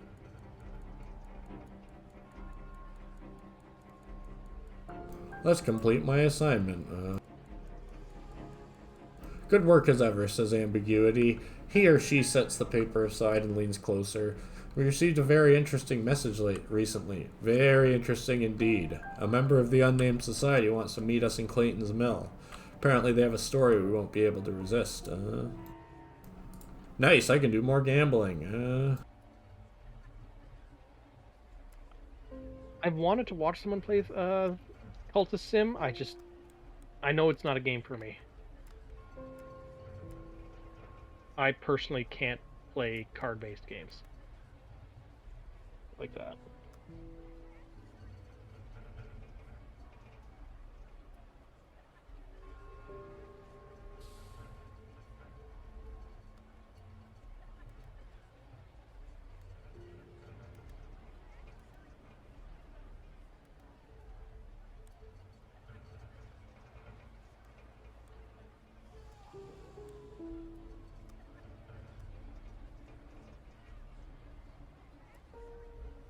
Read the bloody horses of the City of Engines. The bloody horses of the City of Engines. The cousin of triumph and blood-stained rooms. Always creep loving into lusty gloom, blood-stained, keen, lusty, and untold. And so we must soar through heroism and cold. A poem written by someone who knows 7 adjectives. Oh, yes, 7 whole adjectives. Mm-hmm. You had an entirely new subplot. Time for a rewrite again. I just did that. I'm sure it'll be fine. Don't worry. I'm guessing the way you're going to finish this, I've never actually spoiled it for myself, is you'll throw away all of the work you did, and you'll finish it overnight, one night in a blazing stupor, and you'll have no idea what you wrote, but it'll go to critical acclaim. Oh, I need that. I've been saving this for a long time, says Tybalt, holding up a dusty bottle of angel wine as he wanders through your door. It's staggeringly rare vintage from my father's cellars. He'd be furious if he knew it was gone, but honestly I doubt he's noticed. Oh, Tybalt. You tuck the wine away. Tybalt seems disappointed, though he's too shy to protest. For the rest of the evening, he's uncomfortable, stuttering mess. He eventually announces his intention to leave early after an awkward silence that seems to last hours. Yeah, but I need that. Okay, that was mean. You just stole his wine. I know, that was so mean. Here, you can share it with me. Have a beer. I didn't write all my freaking... Oh, I did. Good.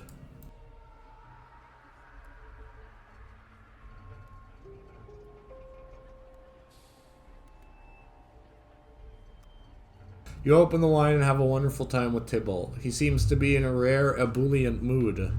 All his awkwardness and clumsiness has evaporated, revealing a wit that, well, it isn't exactly sparkling, but it's at least serviceable. Yeah. Serviceable wit. The passenger pays what he was backhanded. promised and slips into the crowd. Was the secret film in there? Yes. Why do I want a fossil ghost? I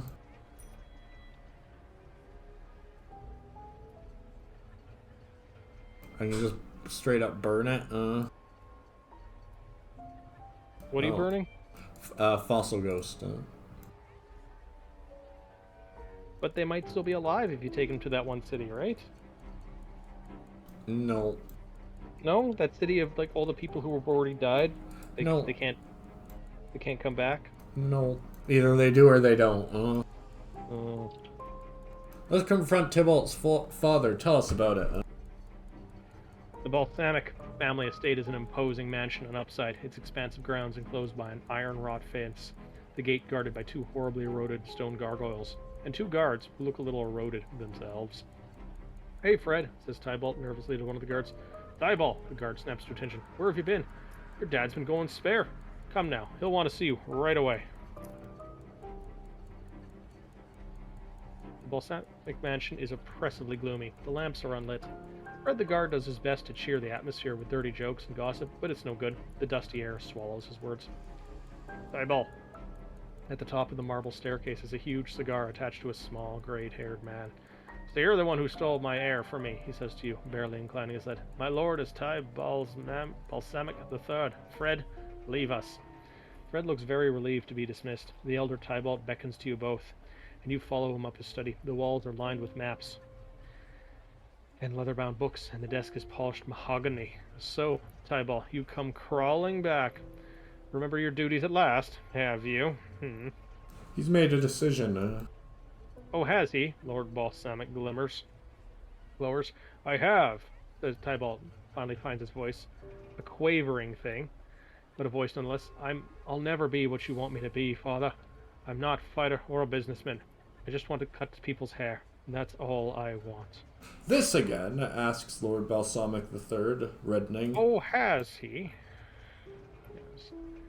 Lord Balsamic sweeps his hair across his desk, sending books and papers scattering. This again! He drops into his chair and stubs his cigar out on the priceless wood. Fine. Show me. Go ahead. What? Tybalt suddenly looks terrified. Cut my hair. I want to see my son at his precious work, and hurry up. You were my butler. I'd have had you beaten for tardiness. Tybalt unpacks his tools as though in a trance. He glances up at you guiltily. Please leave us alone. I don't want you here for this. Why are you doing this, Tybalt? He's just trying to goad you. I know. Tybalt gulps as he fastens a blanket around his father's shoulders. But this is my only chance to show him that I'm actually good at something. Now, please, go. Fine. The door of the study clicks locked behind you. 20 minutes later, it creaks open again. Tybalt stands swaying in the doorway, looking pallid and ill. In one hand, he holds his straight razor. The razor, his hands are dripping red. Canute, says Tybalt hoarsely, I need your help. The air of the study is saturated with copper-tasting tang. The elder Lord Balsamic sits in his chair, his head lolled back, neck split open in a red, gormless smile. The floor beneath is blood-soaked. The walls are blood-soaked. There's even splattered from the ceiling. He has a perfect haircut. What did you Well do? done. It was like a dream. Says Tybalt. He just wouldn't stop talking. I had the razor against his throat in my hand. It moved on its own. He just glances once at his father's corpse. Kalaf falls to his knees and is violently sink in the wastepaper bin. Everything all right up there, sir? Calls Fred from the bottom of the stairs. Please, Tybalt. Whispers Tybalt, grabbing pathetically at your leg. Help me get out of this. Yes, everything's fine. You do a credible imitation of Lord Balsamic's third's growling voice. A moment passes. Fred calls up, much to your relief. Just checking, sir. What are we going to do about the body? Hide the body in the cellar, I guess. A thin place. Of course, I should have known. A strong calm descends on Tybalt. He stands up and grabs his father by the deadweight legs. Together, you half drag, half carry the corpse down into the cellar. The portraits of a dozen balsamic ancestors stare down at you disapprovingly as you haul their dead descendant inelegantly beneath them. Finally, you reach the trap door. I'll go down first. This Tybalt. Dust sprawls into the air as he opens it, and you hear a ragging whispering at the edge of your mind. Your god, Captain, disappears down the lammer. You drop Tybalt, Lord Balsamic III, down into Tybalt's waiting's arms. He lays out his father's corpse below, down in the darkness, where he had been locked as a boy. He shuts those milky blue eyes with a shaking hand. Jesus, can you imagine? You can get a different ending if you do that, but I'm not doing it. Tybalt flops to the floor beside you, like a stranded fish, gasping for breath. I hate it down there, he mutters after a long moment. I can always feel something behind me. I can feel its cold breath on my neck. No one will think to look down there for weeks, but eventually they will. And they'll know it was me, and the guards must come in. And if they find us, I will hang, for sure.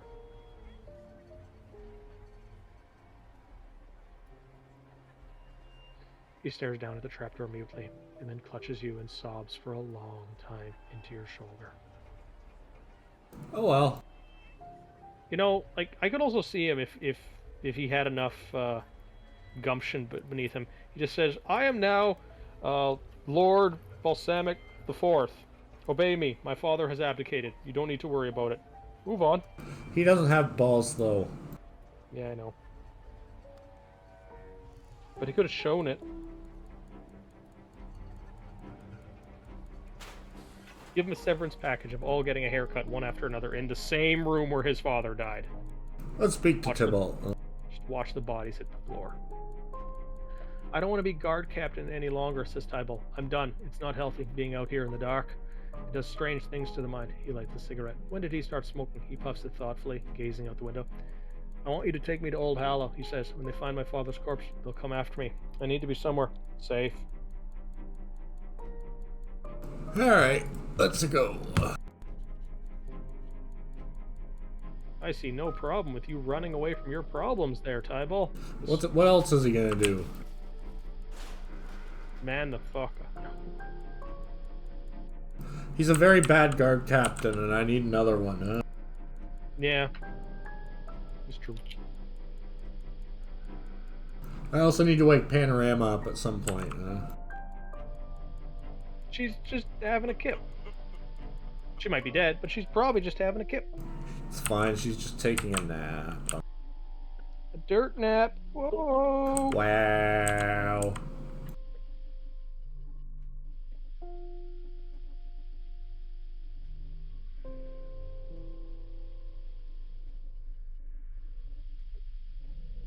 Stupid Karen. Ow. The Karens. Why did it do that to me? The Karens don't care about your feelings, Noot. Why don't they care about your feelings?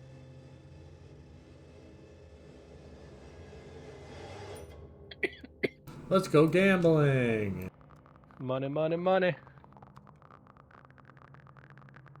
Oh, and you've lost your sanity again.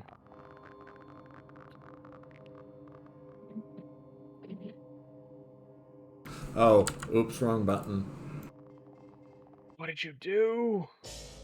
Are we doomed?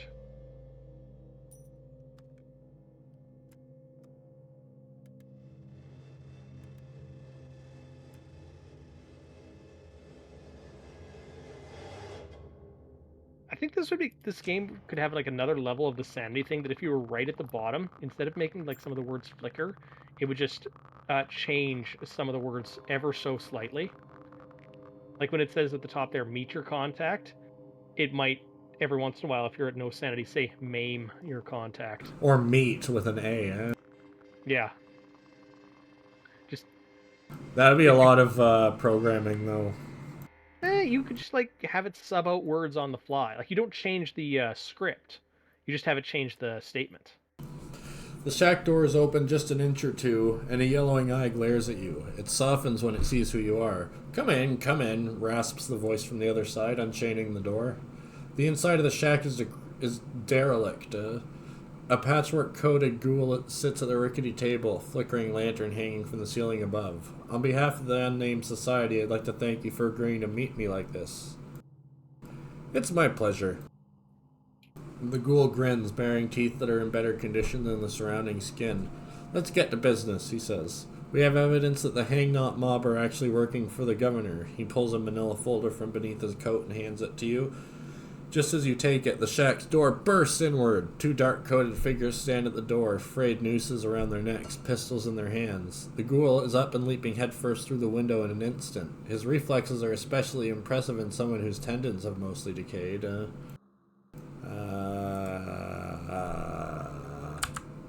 I want to kick their ass. Mm-hmm.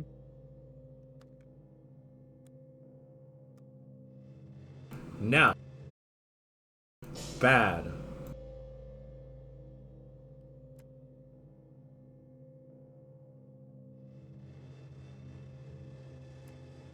Oh, the ghoul gets. Oh. Oh, well, I still got some radical sympathy. Your pistol is in your hand, though you can't remember drawing it. Aiming and squeezing the trigger comes as naturally as breathing. 2 short pistol cracks later, and the house contains 2 fewer assassins. Back at the kinetipede, you look through the manila folder that the ghoul gave you. Documents, contracts, daguerreotypes, incontrovertible evidence that the governor's men has been collaborating with the hang-knot mob. The story of the century. Hey, you'll get paid at least like 10 gold for that one. Hell yeah. Maybe even 60.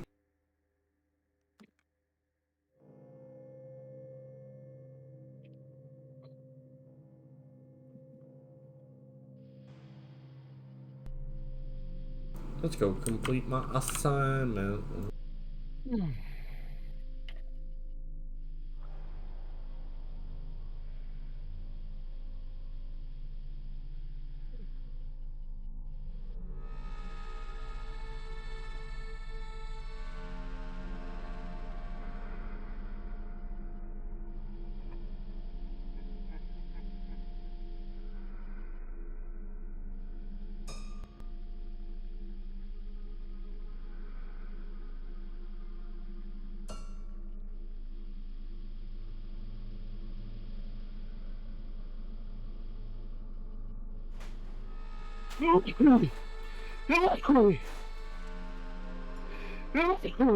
Excuse me.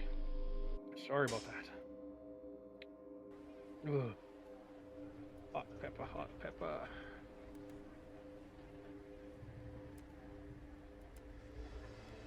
Ambiguity scans your article with a furrowed brow, then methodically reads through the evidence. This'll never get past the censors, he or she says, but it's such an important story. This is how the city's censors work. We send them a preview copy before publication. They send it back an hour later with the recommended changes. Then we take it to print. Ambiguity allows the smallest hint of a smile to cross his or her face. Of course, the key details has a subversive reputation, so they check us more thoroughly than most. But despite that, we've successfully sneaked things into print before. Nothing this big, though. Do you think it's a good idea? Yeah. Ambiguity nods at you, his or her eyes sparkling. That's what I like to hear. This is the kind of story that needs to be out there in the public eye. Consequences be damned. Long pale fingers shuffle through the evidence. No new assignments for now. Come back tomorrow if we still have a newspaper by then. The next day in the key details office, you have to pick your way through broken tables and scattered heaps of torn paper. When you finally meet Ambiguity, he or she has a purpling black eye and one arm in a sling. Governor's men raided last night, says Ambiguity curtly. Administered some corrective beatings, smashed up our printing press. Not the first time, but it leaves a big hole in our finances. He or she pulls a bottle of cheap gin from the drawer and pours you a glass. But at least we got the paper out past the censors. The whole city is talking about your story. Let's play it safe for a while, though. I'll send you far, far away to keep you out of the heat. Down to Caloram, which I know barely anything about. Let's change that, How much did you get paid? 400. I gotta do something else first before I do that again. Okay.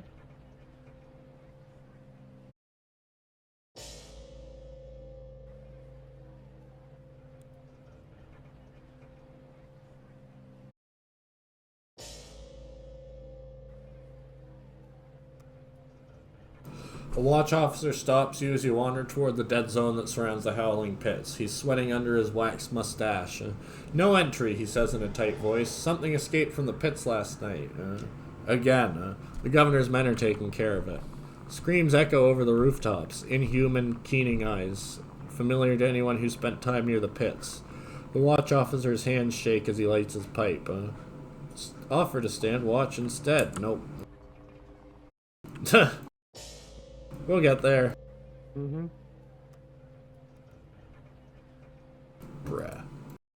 Bruh.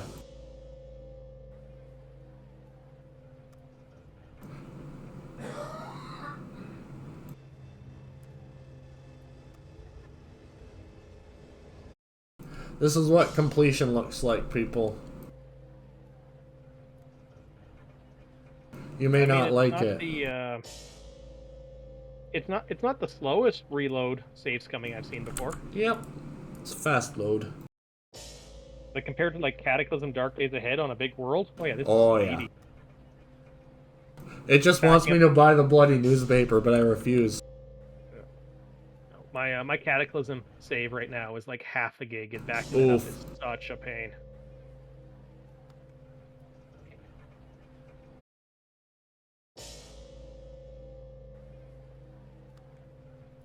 Oh my god.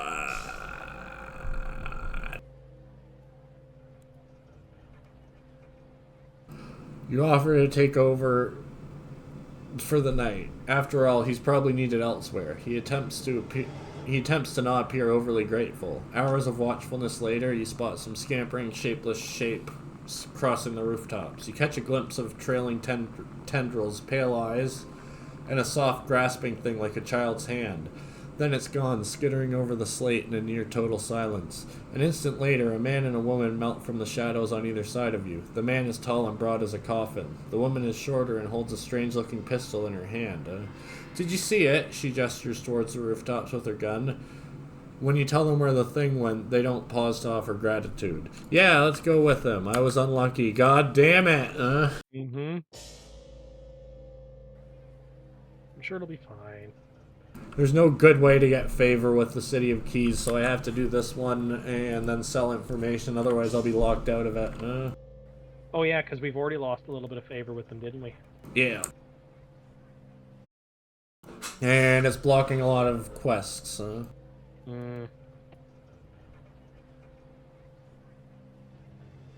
you know what they say, one good turn deserves another. They won't even let me sell information at the moment. It sucks, Ooh.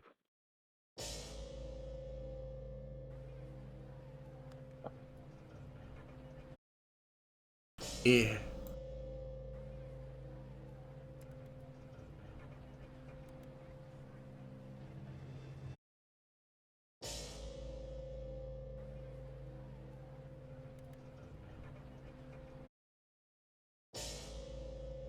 See, you used to be able to just save and then load, so at least I'd be making progress doing all this, but I am not.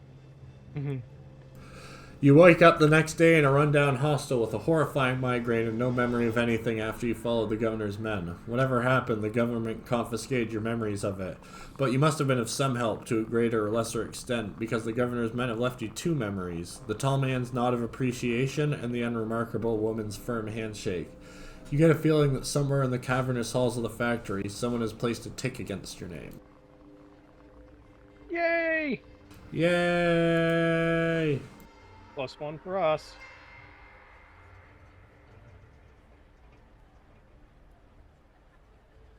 Also, yay, we're up to 32 people watching the stream right now. Nice. For a spontaneous stream, not bad. Yeah. Sell my evidence to the governor. He regards you carefully. If this is what I think it is, I'm going to take all the related memories. Apologies, you will still be paid. When you wake up, there's a suspicious hole in your memories. Sure enough, you reach for your temple and feel a damp scar. Unavoidable, says the governor's man unapologetically. Gain 600 gold, though. And some reputation. More information to sell. It'd be great if we remembered what we actually sold so we could find more of it. I think that's the point. They don't want us to find more of it. We should find more of it. That's why we should keep a I journal. agree, but... Yes. I have 4 terrible secrets, 3 dread machinations, and 1 hideous revelation.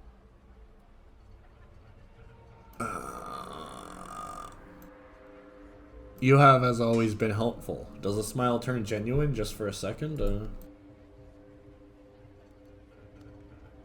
But only for a second. Which of these do I have multiples of again? Dread machinations. He sits up, eyes widen. Again, he says, beginning to write. Slower. Slower. Slower.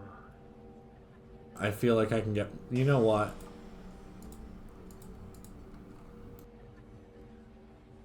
We'll get all these back eventually.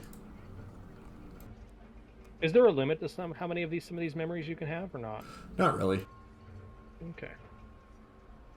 There's not like max inventory 3 traumatic experiences or something. No. 3 treasured memories. You may only ever have 3.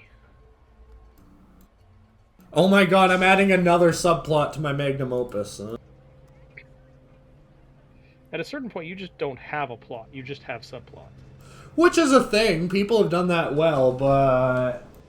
I don't know how it's supposed to work for an autobiography.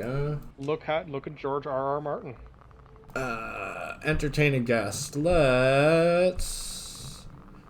bring Bradley in. It'll probably be boring. Bradley storms through your door, mopping sweat from his brow, trailing in his wake a small, rotund lady with apple-bright cheeks.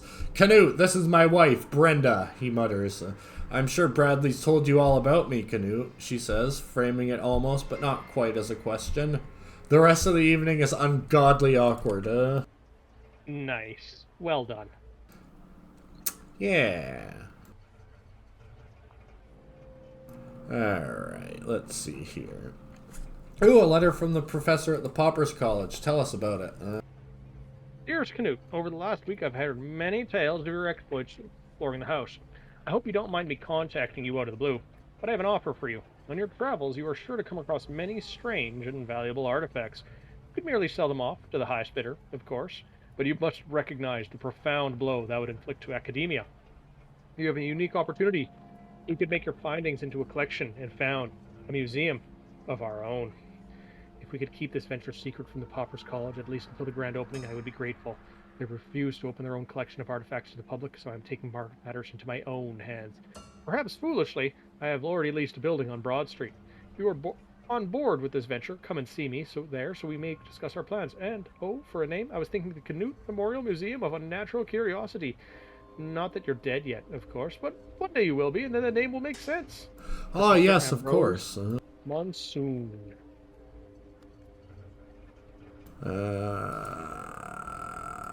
Complete my assignment. Sneak past the sensors. Better get going. They want me to go far south, which was going to be beneficial for us, because that's kind of where we were headed anyway. South. Who goes south? The building on Broad Street is not quite the large marble edifice you may have hoped, but nor is it some eccentric fellow's basement, as you feared. It's a grand old mansion, shutter-windowed and cobwebbed and expansive. How did a mere pauper's college professor afford this? A crippling debt or an aristocratic background, or perhaps both? There you are. Professor Ambrose Monsoon himself bursts from the mansion's porch and hurries towards you, velvet coattails flapping behind him. He's a short, stocky man, buoyed with so much exuberance that he seems to occupy more space than he actually does. A taller, gaunter figure trails behind him. She's black-haired, black-gloved, black-lipped. Meet Professor Elga Putes, says Ambrose, gesturing to the pallid woman behind him. She's expressed interest in joining us on this venture, and frankly, we need all the help we can get. Say hello, Helga. Elga tips her heavy-lidded eyes to you. I have the privilege to be a professor of theoretical ghost torment. She says, the ghost cannot stop whispering your name of late, Canute. Charmed to meet you. Yes. Ambrose coughs and runs his hand through his floppy blonde hair. Shall I show you around? It's rather empty right now, of course, but that will change soon. What kind of exhibits do you need from me? Whatever you think is interesting, says Ambrose excitedly. Anything that has historical value or is of unusual beauty. May I suggest that a little gruesomeness would not go amiss? Says Elga coolly, examining her black lacquered fingernails. The general public adore the bizarre and macabre. Ambrose coughs. Well, I'm not sure we want to be that kind of museum. Oh, we do. So when do we open? As soon as we have enough exhibits to attract a crowd, says Ambrose, and, well, we have to pass a government inspection, too. The governor's men are leery of anything that involves educating the public, especially when it comes to other worlds or unsanctioned gods, says Elga. We must be careful to avoid these subjects, or the entire venture could be shut down. And then the debt collectors would come a-knocking. The mansion is vast and creaking and in places affected by damp, but with a lick of paint it could make an impressive museum indeed. Ambrose has already cleared out all the furniture and filled the place with blank plaques and empty plinths. Bring me anything of interest, anything at all, he says, pulling out a colorful handkerchief and rubbing furiously at a patch of mold. When we have enough exhibits and the place is up and running, you'll get the lion's share of the profit. And do be mindful what you give us, says Elga before you leave. The stranger the exhibits, the stranger the museum. Ooh. How many portents of another world do you have? Give them all the portents of another world. No, hang on, what are we gonna do? I have 8 bizarre effigies, okay. There's just one bizarre effigy looming in the atrium. Its terrible face greeting visitors. It's 2% complete. 5% complete. You only need... What would that be? 38 more? 37 more?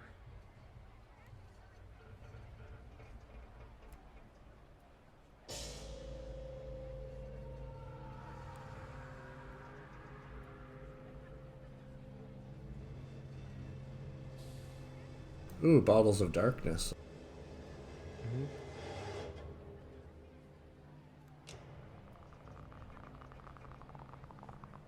Hi, Gwynblade. How's it going today?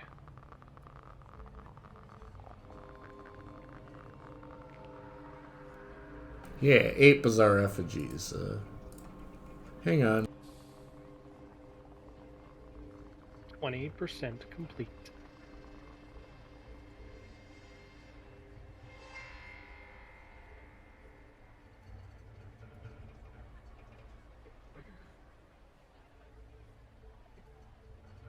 Alright, I just got a guide open on the other Mhm. thingy. Is there anything that gives you like 40% completion? No.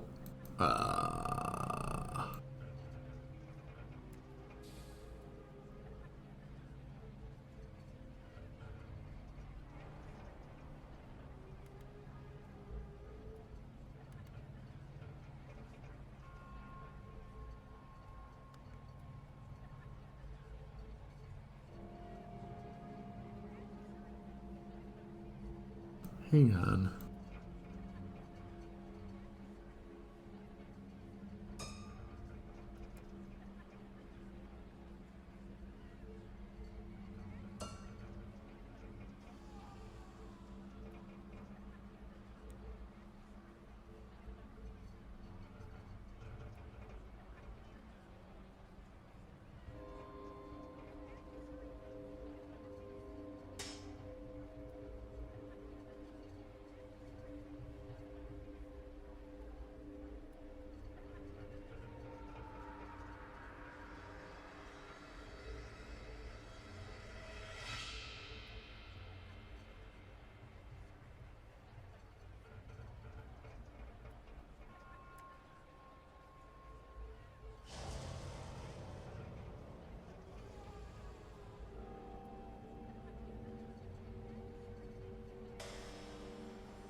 Hang on.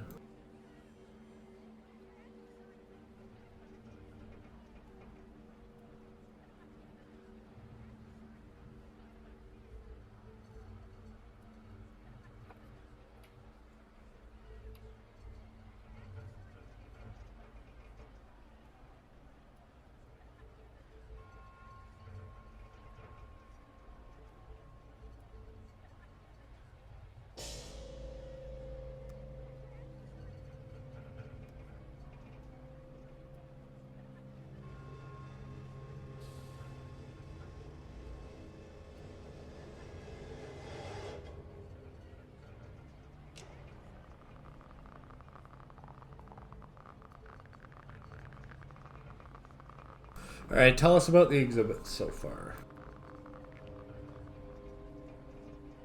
You wander through the museum's dusty halls. A single ancient grimoire looks horribly on a lectern, squirming beneath its chains. There are 2 primordial oddities suspended in glass tanks, their tentacles drifting. 8 bizarre effigies loom in the atrium, their terrible stone faces turned towards the door. 2 arcane coda are displayed on lecterns, their pages rustling and whispering. The biological anomaly withers sickeningly in its jar, like something still alive. There are 3 bottles of captured darkness on display. They have been kept in locked glass cases ever since the incident. You estimate the museum is 44% complete. Oh, what do you have this time? From an academic perspective, many of the exhibits are absolutely fascinating, says Ambrose. Scholars will be discussing our findings for decades. Unfortunately, the exhibits themselves are more hideous, he says with distaste, with a great air of satisfaction. Elga declares the museum morbid, perhaps even haunting.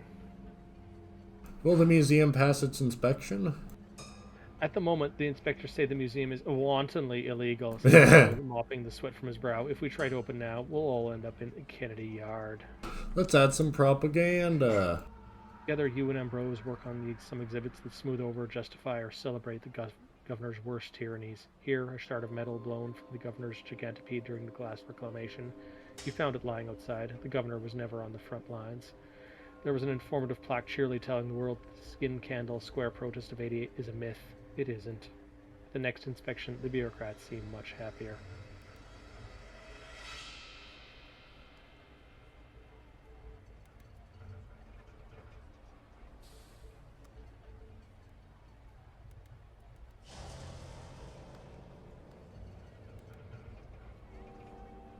Just adding a little bit of color to It's the local governor's history. fine. I'm surprised we weren't allowed to use that piece of cavernous or abyssal iron that we found before that was in that lady's chest. Oh no, they tossed it into the Yeah, but it'd be kind of nice to donate this to the museum. what happened when we tried to leave the museum? As you leave the museum, the old woman is nowhere to be seen, but words have been carved deep into the brick. Burn it, reads the scratch note. Burn it before it wakes. Are there bloodstains and there are bloodstains and strips of skin on the deep scratch brick? Did she use her fingernails? Oh, we proceeded too fast. There was supposed to be a lady that warned us to stop doing what we were doing, but we added too much fucked up shit too fast. Well done. Yep, I'm just, that's, you know, it's just a, it's just. It happens. It happens. Oh, I'm invited to a high society ball, but first, what do you say we take 5? Okay, sounds good. Yeah. Don't worry, we'll get more disturbing stuff to bring. Mm-hmm.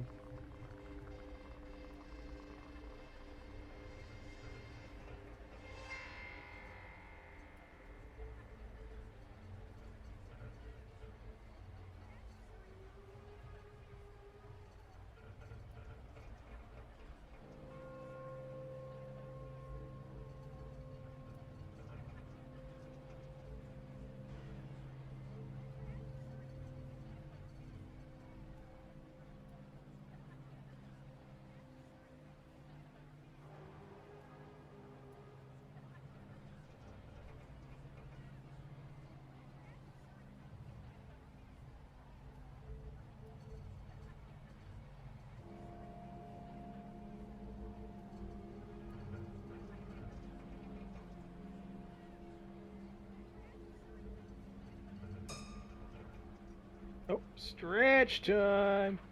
Yeah, donating an infection of living iron. Just have it in a jar, and then sometimes they drop a rat in there, and just to see what happens. Wait. Oh, that's a good stretch. Ugh. Water break. I did have a little bit of water a second ago. Turns out, when I had to go pause the stream there for a second, some of the spicy also went into my water. So I got spicy water right now, which is not very hydrating, shall we say.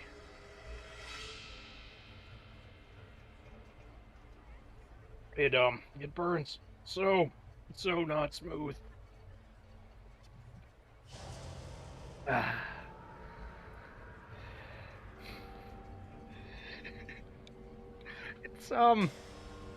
It's it's Flavor Town. Flavor Town.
I'm not sure. Or maybe.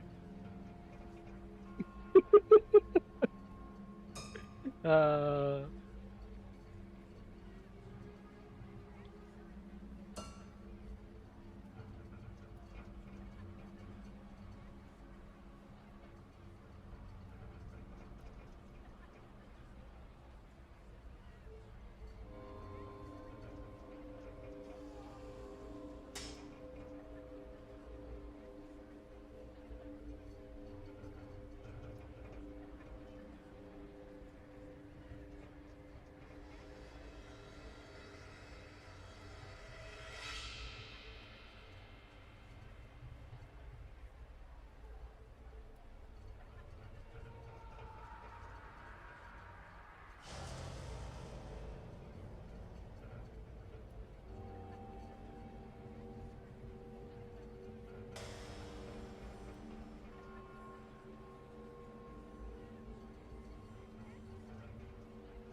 Alright. Let's attend a high society ball while we're insane. What could go wrong? Sounds like a plan. From the ballroom ceiling hangs a sparkling chandelier, gold-plated. Golems hand out... Oh, Jesus. I got the hiccups. You read. From the ballroom ceiling hangs a sparkling chandelier. Gold-plated golems hand out caviar and swans' tongues on plates of carved pearl. There are fountains of honey and chocolate and wine, and a statue carved from rapidly dissipating darkness. The aristocrats are glad to see you, of course. You're an amusing novelty. You pass from tittering conversation to tittering conversation, learning the upper class's various excuses and escapades. Their statue's nowhere near as good as mine. No. But you can't even see that you made your statue because there's no evidence that it even exists. Well, then why is everybody so angry about it? Yeah. Hidden boss, nice to have you with us. It's only their swan's tongues that have been gold-plated. It gives it that extra flavor. Sure, I'll buy some new scuttlers.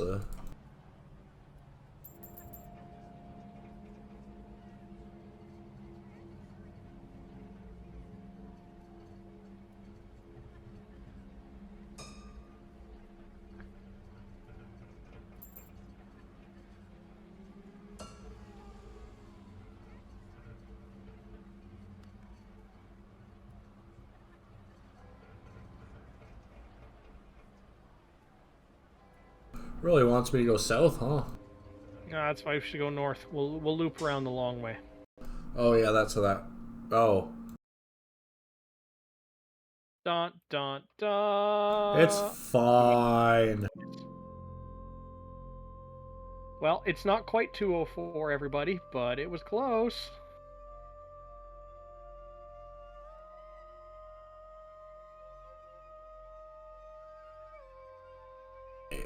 Is the stream running for everybody else? I opened it back on Discord. Okay, taking another quick look. Any problems anywhere else?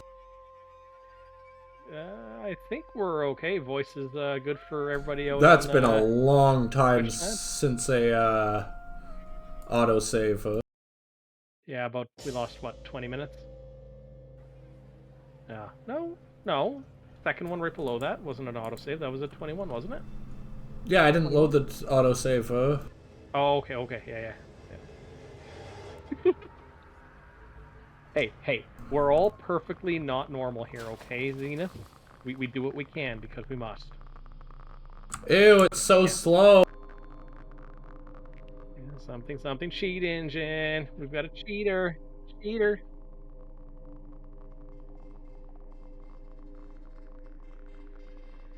I'm not saying no. I'll say yes. Tell me. Tell you what? Do I just tell you what you want to know? Is that all you want to Boy, hear? I'll tell you what I Mr. want, Governor? what I really want. Yeah. Is that all you want, Mr. Governor? Yay, better legs.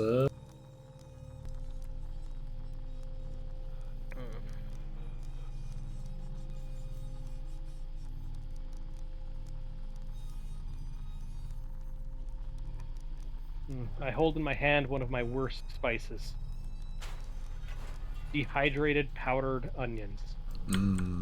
It's not very good. Did you make it yourself? I did, yeah.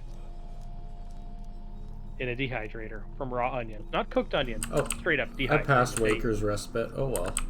They are not ideal. It tastes a little bit like metal and sadness. It's fine. It's fine.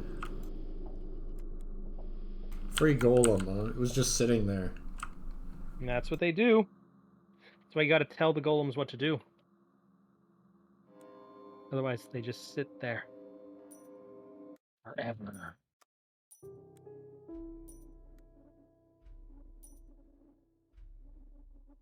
Trumpet-voiced tourists, children eating ice cream, dozens of masks hanging on the walls, each a famous villain in their own right.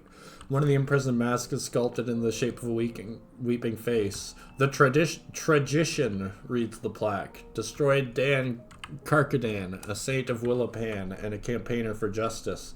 Destruction of a mask is the gravest of crimes. As a result, the tradition was confined in the museum for 1,000 years, due for release in 2656. There's something haunted about the frozen grief of the tradition.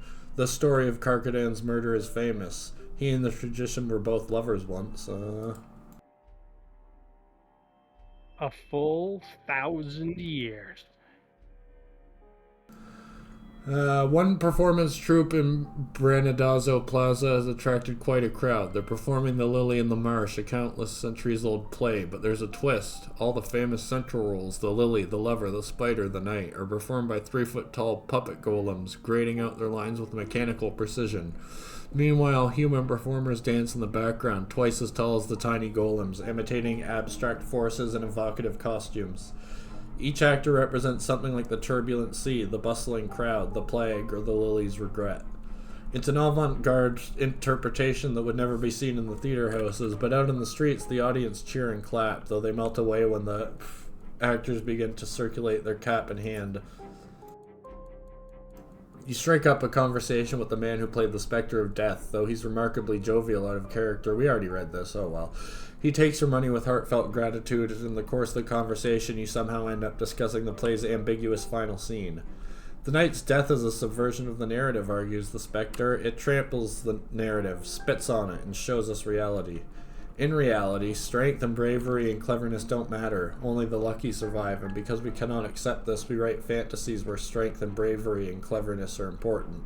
The play's genius is that it shows us the truth. The knight's death may counter the audience's expectations, you argue, but the narrative itself is not undone. A moment of reflection shows that the death is heavily foreshadowed, and in the grand scheme of the play, as inevitable as the final grain of sand in an hourglass. The Spectre of Death shakes his head with a smile. He disagrees, but he's enjoyed the conversation. The puppet golem that played the knight clanks past you, removing the sword from its torso. It sits down and deactivates itself until the next show. A little bit of death of the author going on there, which is kind of funky. Yeah. I like the meta play on that.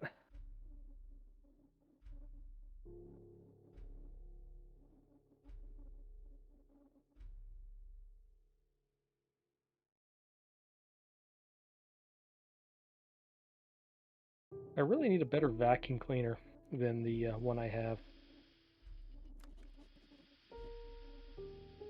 Sucks, bro. Hey, I found this vacuum cleaner, okay? It's a found vacuum cleaner. Ow.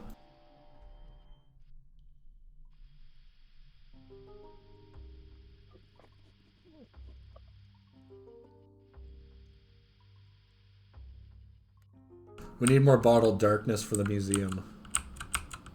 Oh, is that in particular, is it bottled darkness or just anything? We need the stuff that's going to get the ending I want to get, so the creepy stuff, Oh, okay. So we're going to try and disobey their requirements a little bit. Yeah, let's drink with the patrons. So as many things as possible that reference fallen gods from far away. Yeah. Yeah.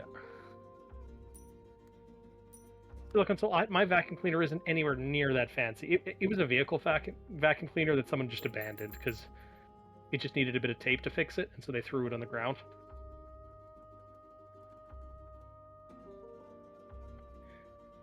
And so I taped it, and it works.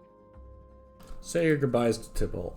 Come back soon, says Tybalt, unsmiling. He never smiles these days, though he smokes nearly constantly. I'm going to open a barber shop here for all the visitants and travelers who come wandering through. You should visit sometime. Would now be a bad time to tell Tybalt that smoking could kill him? It's fine. You can die from smoking, the leading cause of cancer. So...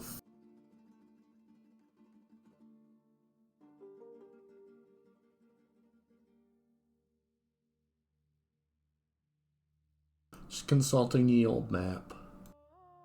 Mm-hmm.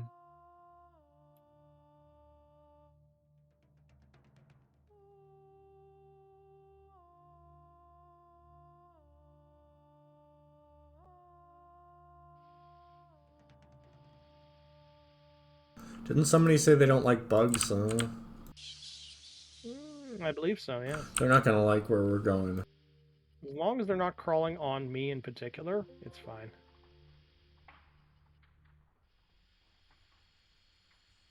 If it's spiders, I love spiders, though. Damn it, I missed him. Double miss.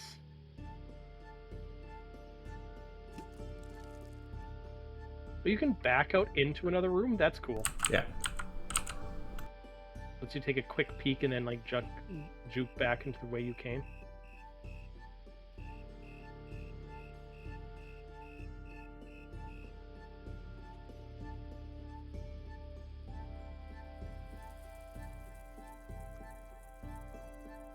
Their roar of laughter makes the radio cackle and hiss. They pull up alongside you and send one of their crew to compare maps with yours. A city called Carapace is marked on your map, below a crude drawing of a beetle. Dun dun dun. What could it mean?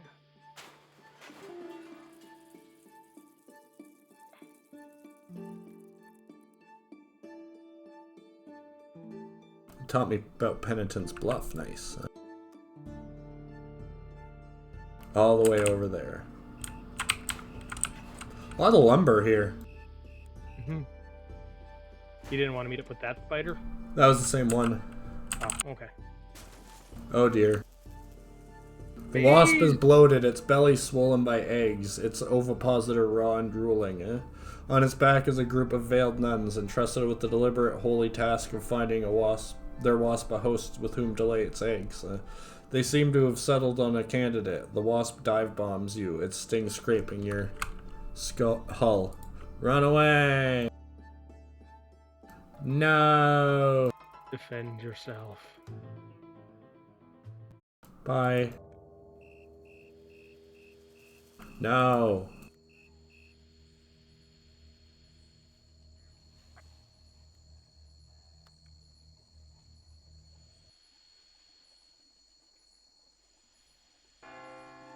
At least your heart came back this time. Ow. Frog bit smut.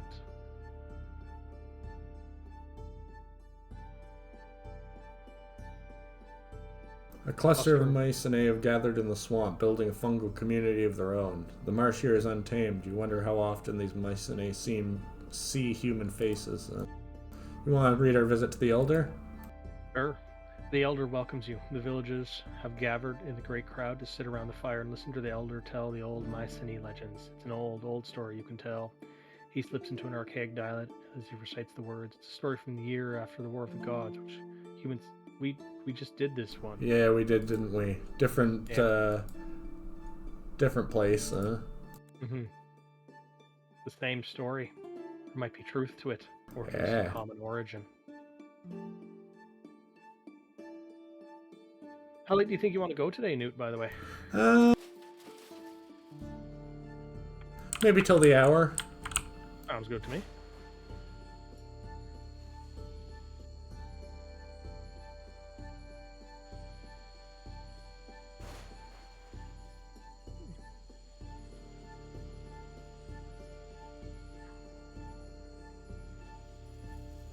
Nope, another wasp.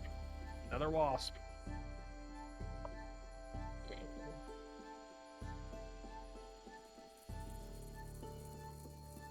I have no terrible secrets to give them. Oh. Weird. They don't want terrible secrets now, though. Nope. I'm gonna have to hit a few of these on the way up, huh? Yeah.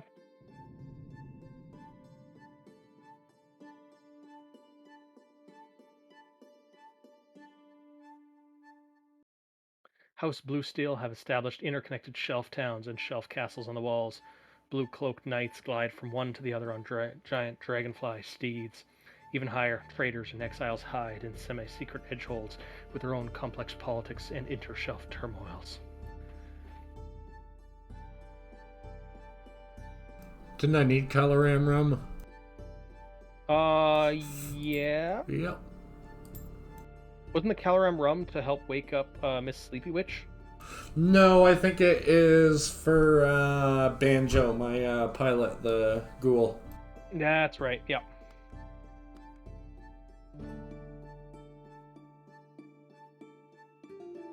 Let's compete. Tell us about the competition that we're gonna most definitely lose. Dragonflies shimmer overhead, brilliant blue darts with 30-foot wingspans. Minstrels are singing, girls are dancing, the taverns are giving out free ale. Lady Bluesteel has declared another tournament.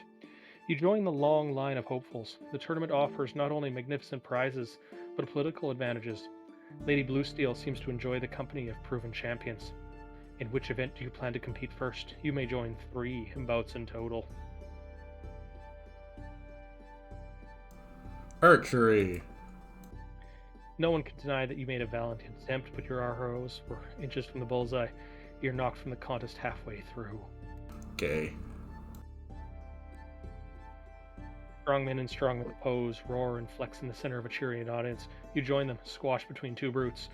One the size of a barn, the other the size of a more affordable barn. Nice. You fling iron discs, lift rocks, break planks of wood over your head. One by one, your competitors exhaust themselves, but you heft ever heavier weights and make your muscles dance for the crowd. Yay, sapphire metal. The ground drops away. The dragonfly beneath you seems suddenly very frail and slender for all its size. How will you joust? Feint, dodge, weave. Your dragonfly is an impetuous creature, and you struggle to steer it in a straight line. It bucks, it dives, it tries to hurl you from the saddle. You keep control long enough to make a respectable showing, but your third opponent smashes you so brutally from the saddle that the crowd's gasp matches your own. You plummet for what feels like both an eternity and a moment before the net catches you in a silk embrace. Oh well. The third day of the tournament reaches its end, and you place very highly in the ranks, highly enough to attract notice. Although you don't receive a prize, Lady Bluesteel comes to congratulate you nonetheless and promises you'll always be welcome at her court. Yay. Let's curry some favor.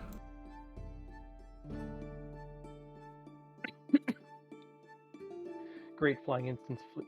Oh, we've already said that one. Yep. Nah. Nothing for now.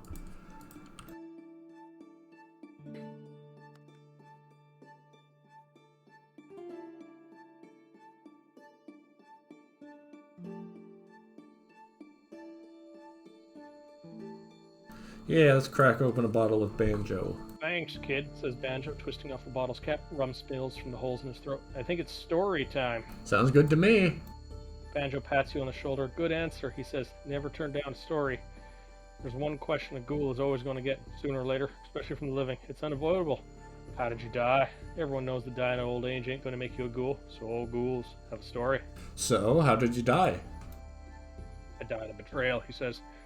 Sorry to perpetuate the stereotype, but con artists are an untrustworthy lot, and working with them just means you end up getting, oh, I don't know, riddled with bullets and dumped in a river. Just, off the top of my head.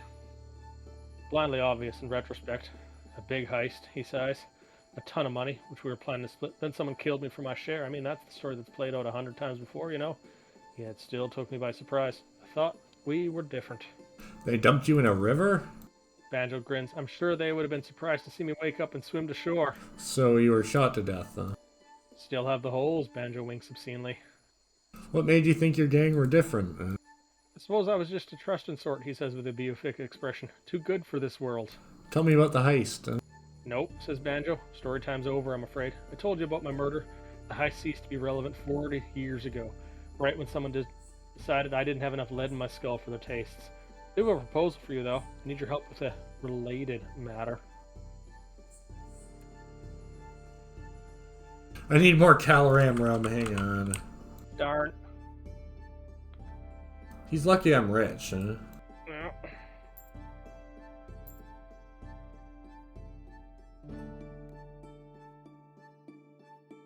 Hey. Banjo demands more rum before he'll discuss his scheme. Banjo tears off the rum battle's cap with his crooked teeth again. All things considered, I had an ignominious end. You haven't had a bad day, kid, till you've woken up face down, dead in a river of poison. Tried to just get on with my post-life existence since it were, but I found myself wondering about them friends who had me killed. We were close. Maybe going through a mid-death crisis, I don't know, but I want to meet them again. Not for violence, just see how they're doing. Maybe ask why. I'll help you, Banjo. Banjo claps her shoulder. I don't think you mind helping me is going to be a purely charity on your part, mate. See, we were very careful, he says. We knew the betrayal was a possibility, and we took steps to prevent it. We sent a golem to hide the cash from us, and each of us gave it a direction and a number of rooms to travel from the City of Knives. None of us knew what the others had whispered in that golem's ear. If we find them, we can get their directions out of them. Finally get that 40-year-old treasure. So where do we need to go? Back to where I died, the City of Knives. Banjo grins worsens. We're going to report a murder. Fair enough. That's actually not a really good secret, by the way. What? Because like, if he was the only one betrayed, the rest of them just need to use their directions, get close enough, and then search just around that. Maybe. Some thralls have commandeered a giant beetle from their captors and ridden it into the dark. The beetle's shell is scarred and pockmarked from past close encounters, as are the thralls themselves.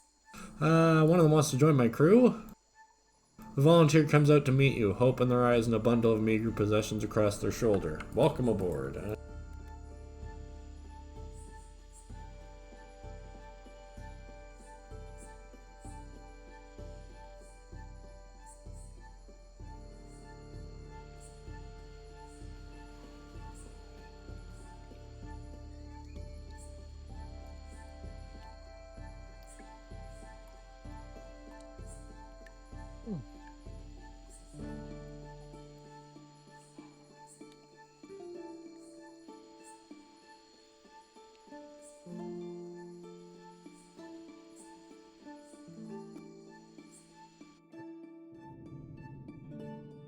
Sure is gaudy, huh?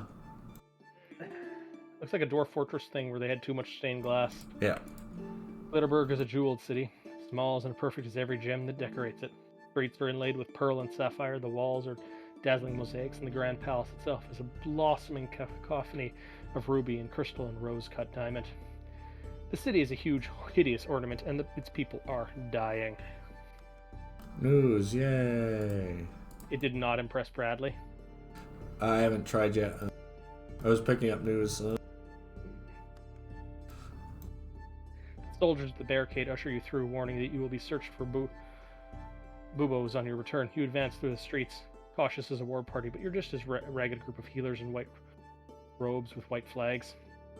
Some of the stacks of burning bodies are higher than your head, and the air fills with their smoke. Most of the houses are empty or barricaded shut. You hear laughter in the distance, but it doesn't sound happy. When you arrive at the hospital, you find conditions are abysmal. The sick lie in rows on the stone floor, groaning and filthy. You cannot tell the dying from the dead. I'm gonna do my best. The stench, the horror, the groans of the dying. You can only bear it for so long before you must leave. Leave without looking back. They laughed at me. Will Glitterburg impress Bradley?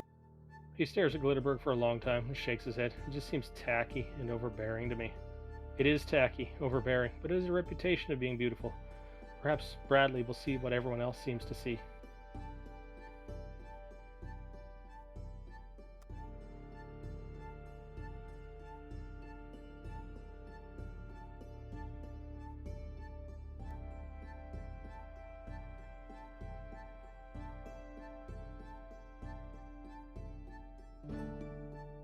He did not. Nope. We're going north, right? Totally. It's not north. Bradley has come to celebrate his victory. Looked like there's nothing in the house to impress me after all, he says smugly. Get the money together and then take me back to the City of Keys. What a dick. I'm sure he has no reason or motivation for being a dick. Mm-hmm. More drugs!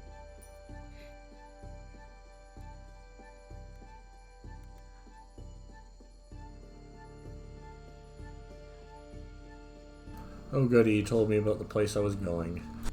Yay! Well, now you know where it is. No! It skitters towards you obscenely fast, fangs gleaming in the dull light of the burning torches held by its crew. They examine your kinetipede through colored lenses, waving divining rods and bells. Abruptly, they order their cannons ready. They've sensed something of the occult about me. No.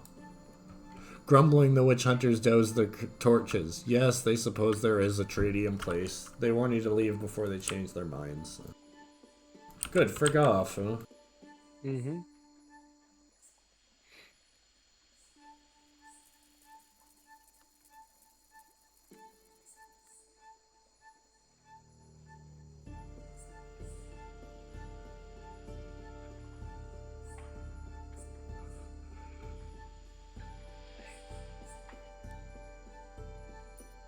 More booze.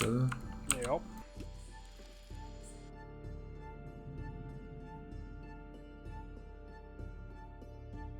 We've been here before. Nope, different mushroom place. Oh, is it? Are we going Yeah. to visit the Elder and see the same story again? A new one. different one. Tell us about it. It's a darker story than you might have expected in such a tranquil little village. It's the story of a just bloomed Mycenia stumbling into a giant lair in search of shelter. One of the giants wanted to keep the Mycenia as a pet. The other wanted to kill it and put it in a stew. In the end, the Mycenia escapes by burrowing into one of the giant's ears, grabbing hold of her brain and steering her like a ship out to freedom. Nice, Ratatouille. I guess so. I haven't seen that movie. Wow. I have not seen many movies. I am sadly culturally bad. I haven't even ever seen like all the Star Wars or Lord of the Rings movies. Like the original Star Wars, even. Yeah. I've seen like 2/3 of them in parts.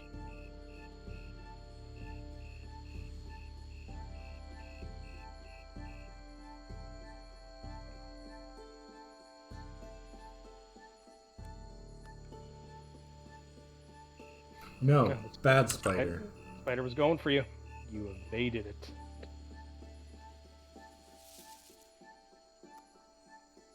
Ooh, zoological specimen. Don't mind if I do. That'll help your gallery. Or I can eat it. Mm-hmm. Carapath.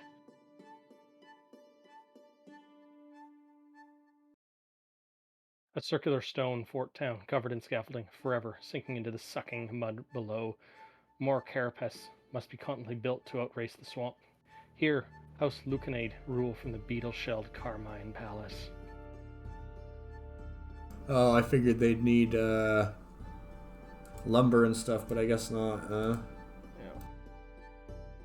You remember that town in Morrowind with all the how they use the beetle shells for and the sand crabs as houses because they were just so massive?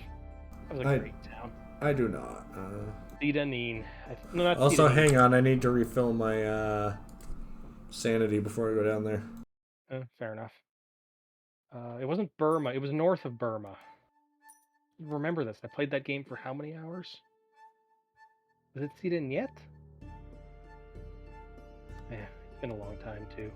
20 years since I played. Violin music swells as the doors creak open. Lush red and gold tapestries cascade down every wall, and chubby marble statues pout at you from every corner. A mustachioed thrall in impeccable attire escorts you to the main hall. The main hall is awash with the carapace aristocracy. A forest of powdered wigs and weak chins. The air froths with chatter, but there's a razor-sharp edge to the merry atmosphere. A dozen eyes fixate on you at once, then slide away. A passing thrall hands me a glass of wine. Are the dozen eyes all from the same creature? I don't know. Yeah. You find Lady Lucinid in the palace gardens reading a book to a gaggle of children. Her guards impose themselves between you, but she calls you over with a smile. I shall impress her. She listens to your stories with a rapt interest. Oh, do go into all the gory details, she urges. I do so enjoy our conversations. A circular foam stone fort town. The streets down here are identical to the streets above, but cracked and riddled with fungus. Something scurries down a distant alleyway. You step on something long and soft and pink. It trails into the shadows ahead, where it stops at a great furry bulk. Tiny, hateful red eyes turn their attention to you. You stepped on the tail of a rat as big as a horse. But what if we were friends? You croon soothingly, steadily, as you approach the rat. It snaps its jaw a few times in irritation, then nuzzles at your chest. Now you can't get rid of it. It follows you, placidly. Deeper. Mold spores clog the air. Hold your breath. Crashing footsteps ahead. A cracking roar. Something approaches. Hide. You duck into a side alley and wait. A ramble tree rampages past, its native leaves quivering, its oaken fists smashing walls around it indiscriminately. How long has it been trapped down here? No wonder. It's enraged. Deeper. You wait till its roars have receded. You walk past a ruined workshop. The anvils unmanned, the tables littered with dusty tools. Was that a whisper? A giggle? You scan the jagged shadows around you, but see nothing. Proceed with caution. And yeah, I'm stopping at the hour digs, like in 10 minutes. Yep. You walk past a ruined workshop. No, again, you stop Caroline Belch just as she is about to blunder into a well-hidden pit trap. Tarpaulin has been stretched over a spike-filled trench and painted gray to match the floor. You pull up a sewer grate, revealing another street beneath. You found a route to the next lair. It still smells of death down here. Mummified corpses litter the dust-choked streets. You stop Caroline Belch just as she's about to blunder into a well-hidden trap again. Some of the doors are marked with a picture of a beetle painted in red. You pass abandoned carts heaped with bodies. Something is definitely following you, a human silhouette flitting between shadows in the distance. Is that a face staring from the alley? A pair of eyes peering over the rooftop. More. Some of the bodies in the street are soldiers with mandibled helmets. Arrows protrude from desiccated ribs. Disaster! Your footsteps have shaken something ancient and vital, and the ceiling above is flourishing. Cracks, pebbles fall like hail. Shelter. There's nowhere to shelter you can see, and you're running. Run. You run and run, and the entire world falls behind you. Larger rocks crash down. One knocks into you, sending you sprawling. You get up and continue to run, blood sticking in your eyes. You don't stop running until the noise stops and the dust settles. A quick head count reveals that Kathleen Quarrier, your guard, is missing, presumably buried under 1,000 tons of rubble. Oh well. Deeper. A rubble-strewn abyss splits the street in half. It has collapsed under its own weight. You can climb down the shifting rubble slopes to the third layer beneath.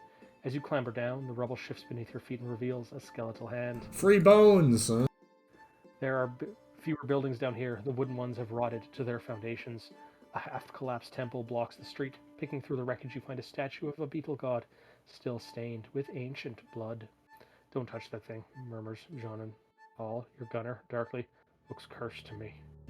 Fine. You abandon the beetle statue and move on. You pass a stone pyramid, its doors carved with a strange tableau. Tiny stick fingers kneel beneath a much larger beetle. One poor fellow is impaled upon a mandible.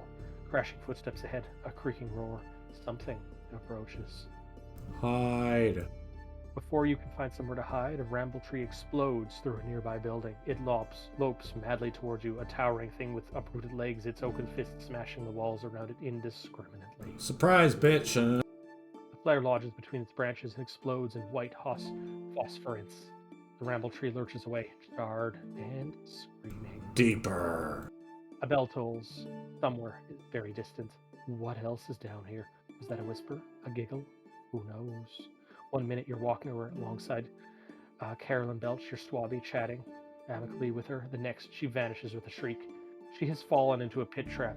Sharp wooden stakes are pushed through her twitching corpse. I'm gonna need new friends, It only took her 3 times to find that pit trap, so... The street cracks and crackles beneath your feet and collapses. You are deposited rudely on top of a 10-foot pile of bones, which splinter and shatter under your weight. Free bones! The buildings here are a little more than stone huts. The floor is littered with flint arrowheads. Disaster. Your footsteps have taken something vital. Shelter! You have only seconds to search. There, a sturdy-looking church. You and your crew piled desperately inside, shaking, dustfall, a great deal of noise. It seems to last for hours. When you emerge, the floor is carpeted in rubble. Mud squelches underfoot. It is mostly swamp down here. A pale face appears in the darkness before you. It glides forwards into your torchlight, revealing the colossal spider body behind. Much knowledge I could give you. Much secrets, it promises breathily. Fill you up with it. A volunteer is what I need. Its voice is layered. Me. You walk forward. The pale-faced spider surges forward and squirms a long proboscis into your ear. Your mind opens into weeping and raw and explodes with unutterable secrets, unacknowledged truths, and unwanted revelations. It only lasts for a glorious half-second, followed by blinding pain, a headache like no other, and a sickening crack as your skull buckles. Then gunshots. The spider thing falls, soaked in ichor. Your crew lower their rifles. Your head still hurts. Only fragments of the knowledge remain, like dying embers of a fire. Deeper. You pass beneath toadstools taller than towers. A flurry of bats explode under one of the caps, spiral shrieking away. Some patches of the underbelly are swampier than others, and you realize you've hit one of the swampier patches when Jonah Hall, who was striking behind, starts shouting for help. She is sunk deep into the greedy mud by the time you have found her. Artax. You try to rope Artax. around her waist and dive heroically into the mud, but it sucks you under much faster than you'd been expecting. While the rest of the crew try and rescue you, Jonah Hall drowns beneath the mud. That's pretty gay. Yeah. Well, we got to the third level. I'm guessing it's 4 or 5 levels deep. Yeah. We I don't got think it. I've ever actually gone fully through that. We almost made it in one shot. Yep. Other than, the 3 people who died. Let's buy some arms consignment. Mm-hmm. You never know when we'll need them.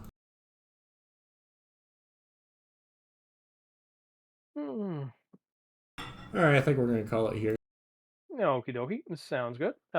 Thank you for everyone out listening in WBPL land. We may or may not be seeing Tex and Dep in a little bit here. We will see. Again, if you haven't, check out our the auxiliary Discord. Fun place to be at times. And I hope you all have a great start of your week. Remember, Happy folks, Monday. keep heading south. Just south. North. It's north. South. The answer is north. South. North. South. All right. Bye bye.